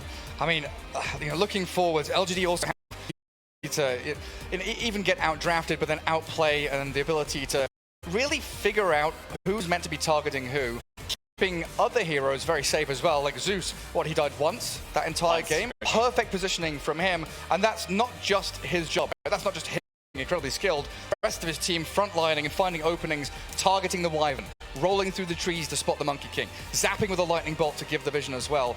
Every little aspect of the game, LGD were on top of. Yeah, absolutely. And just I want to see how PSG LGD is going to match up against the OG. Well, we've got an interview ready on stage, so we'll head over to KP. I am joined now on the stage by Faith Beyond from PSG LGD. Faith Beyond, congratulations on the 2-1 victory over Nigma. Now, we need to get into the... Oh, there we go, we got to get this! Come on, cheer him on! Okay, buddy. First thing I've got to ask, there was a Monkey King game. It's looking very bad in this current patch. When you saw it, were you instantly like, we've won this game? Yeah. Okay. Let's get a little bit more expansive. This is Yoon, by the way. She'll be translating when I waffle on a little. So this is a little bit of a more interesting one. You guys are very different in Game 3 compared to Game 2. Run me through what happened there, because of course, different drafts, but different mindset. How did you reset? How did you come into this clutch series and look so dominant? 你们第3局和第2局的状态非常不一样，因为第2局是Nigma压倒性的领先，然后第3局是我压倒性的领先。然后请问在第2局和第3局之间是怎么调整这个 mindset， 就是怎么调整状态的？然后大家说了什么 Okay. Game 2, something went wrong on Xin-Q. So, but in Game 3, he did it. He did a great job, and it's all because himself. He adjust himself. All right, big shout out to Jin Q. All right, now this is where you get to kind of expose a little bit. Every team has the troll or the joker. Who's the joker on LGD? 就是老干爹队内的小丑是谁？不是小丑 ，Joker，就是比较爱开玩笑的人。Thank you. Definitely. What is it that he does that makes him such a joker to you? 为什么是这样的人？为什么是 Joker？ Because he's a funny guy. Yeah. That's good for morale. Okay, rounding it out, looking forward, looking at the competition list. Is there a team you're looking at that is the big target? Who do you expect to go up against in the grand finals here? 你们期待在决赛中看到谁？有某个队伍？ RNG or Secret, because we lost to Secret one before, and I want to win them. And I also want to play versus RNG because this means champion will be a Chinese team. And just actually, that leads into one more brilliant question. Talk to me about this. International LAN, China back, competing against other regions. How amazing does this feel? 就是在这个比赛中，中国队表现亮眼，然后能够总是赢得其他的国家队伍，然后这种感觉就像我们回来了，一切都回来了，就是这种感觉怎么样 ？How do you feel about it? Very good, excellent. Because we long time we didn't play international games. We didn't play against the other region team. So we feel very good about this game. this 比赛怎么说 Tournament. This tournament. Yeah, this tournament. We feel great and thanks for all the staff and teams. All right, well, thank you for your time, Bjorn. It has been a pleasure to talk to you. Congratulations on the win. Good luck the rest of this tournament. Everyone, give it up for Bjorn. Okay, that's all for now. We're going to go to a short break, but when we return, another series to be decided, another team to be eliminated. So sit around, don't go too far away, because you don't want to miss the action.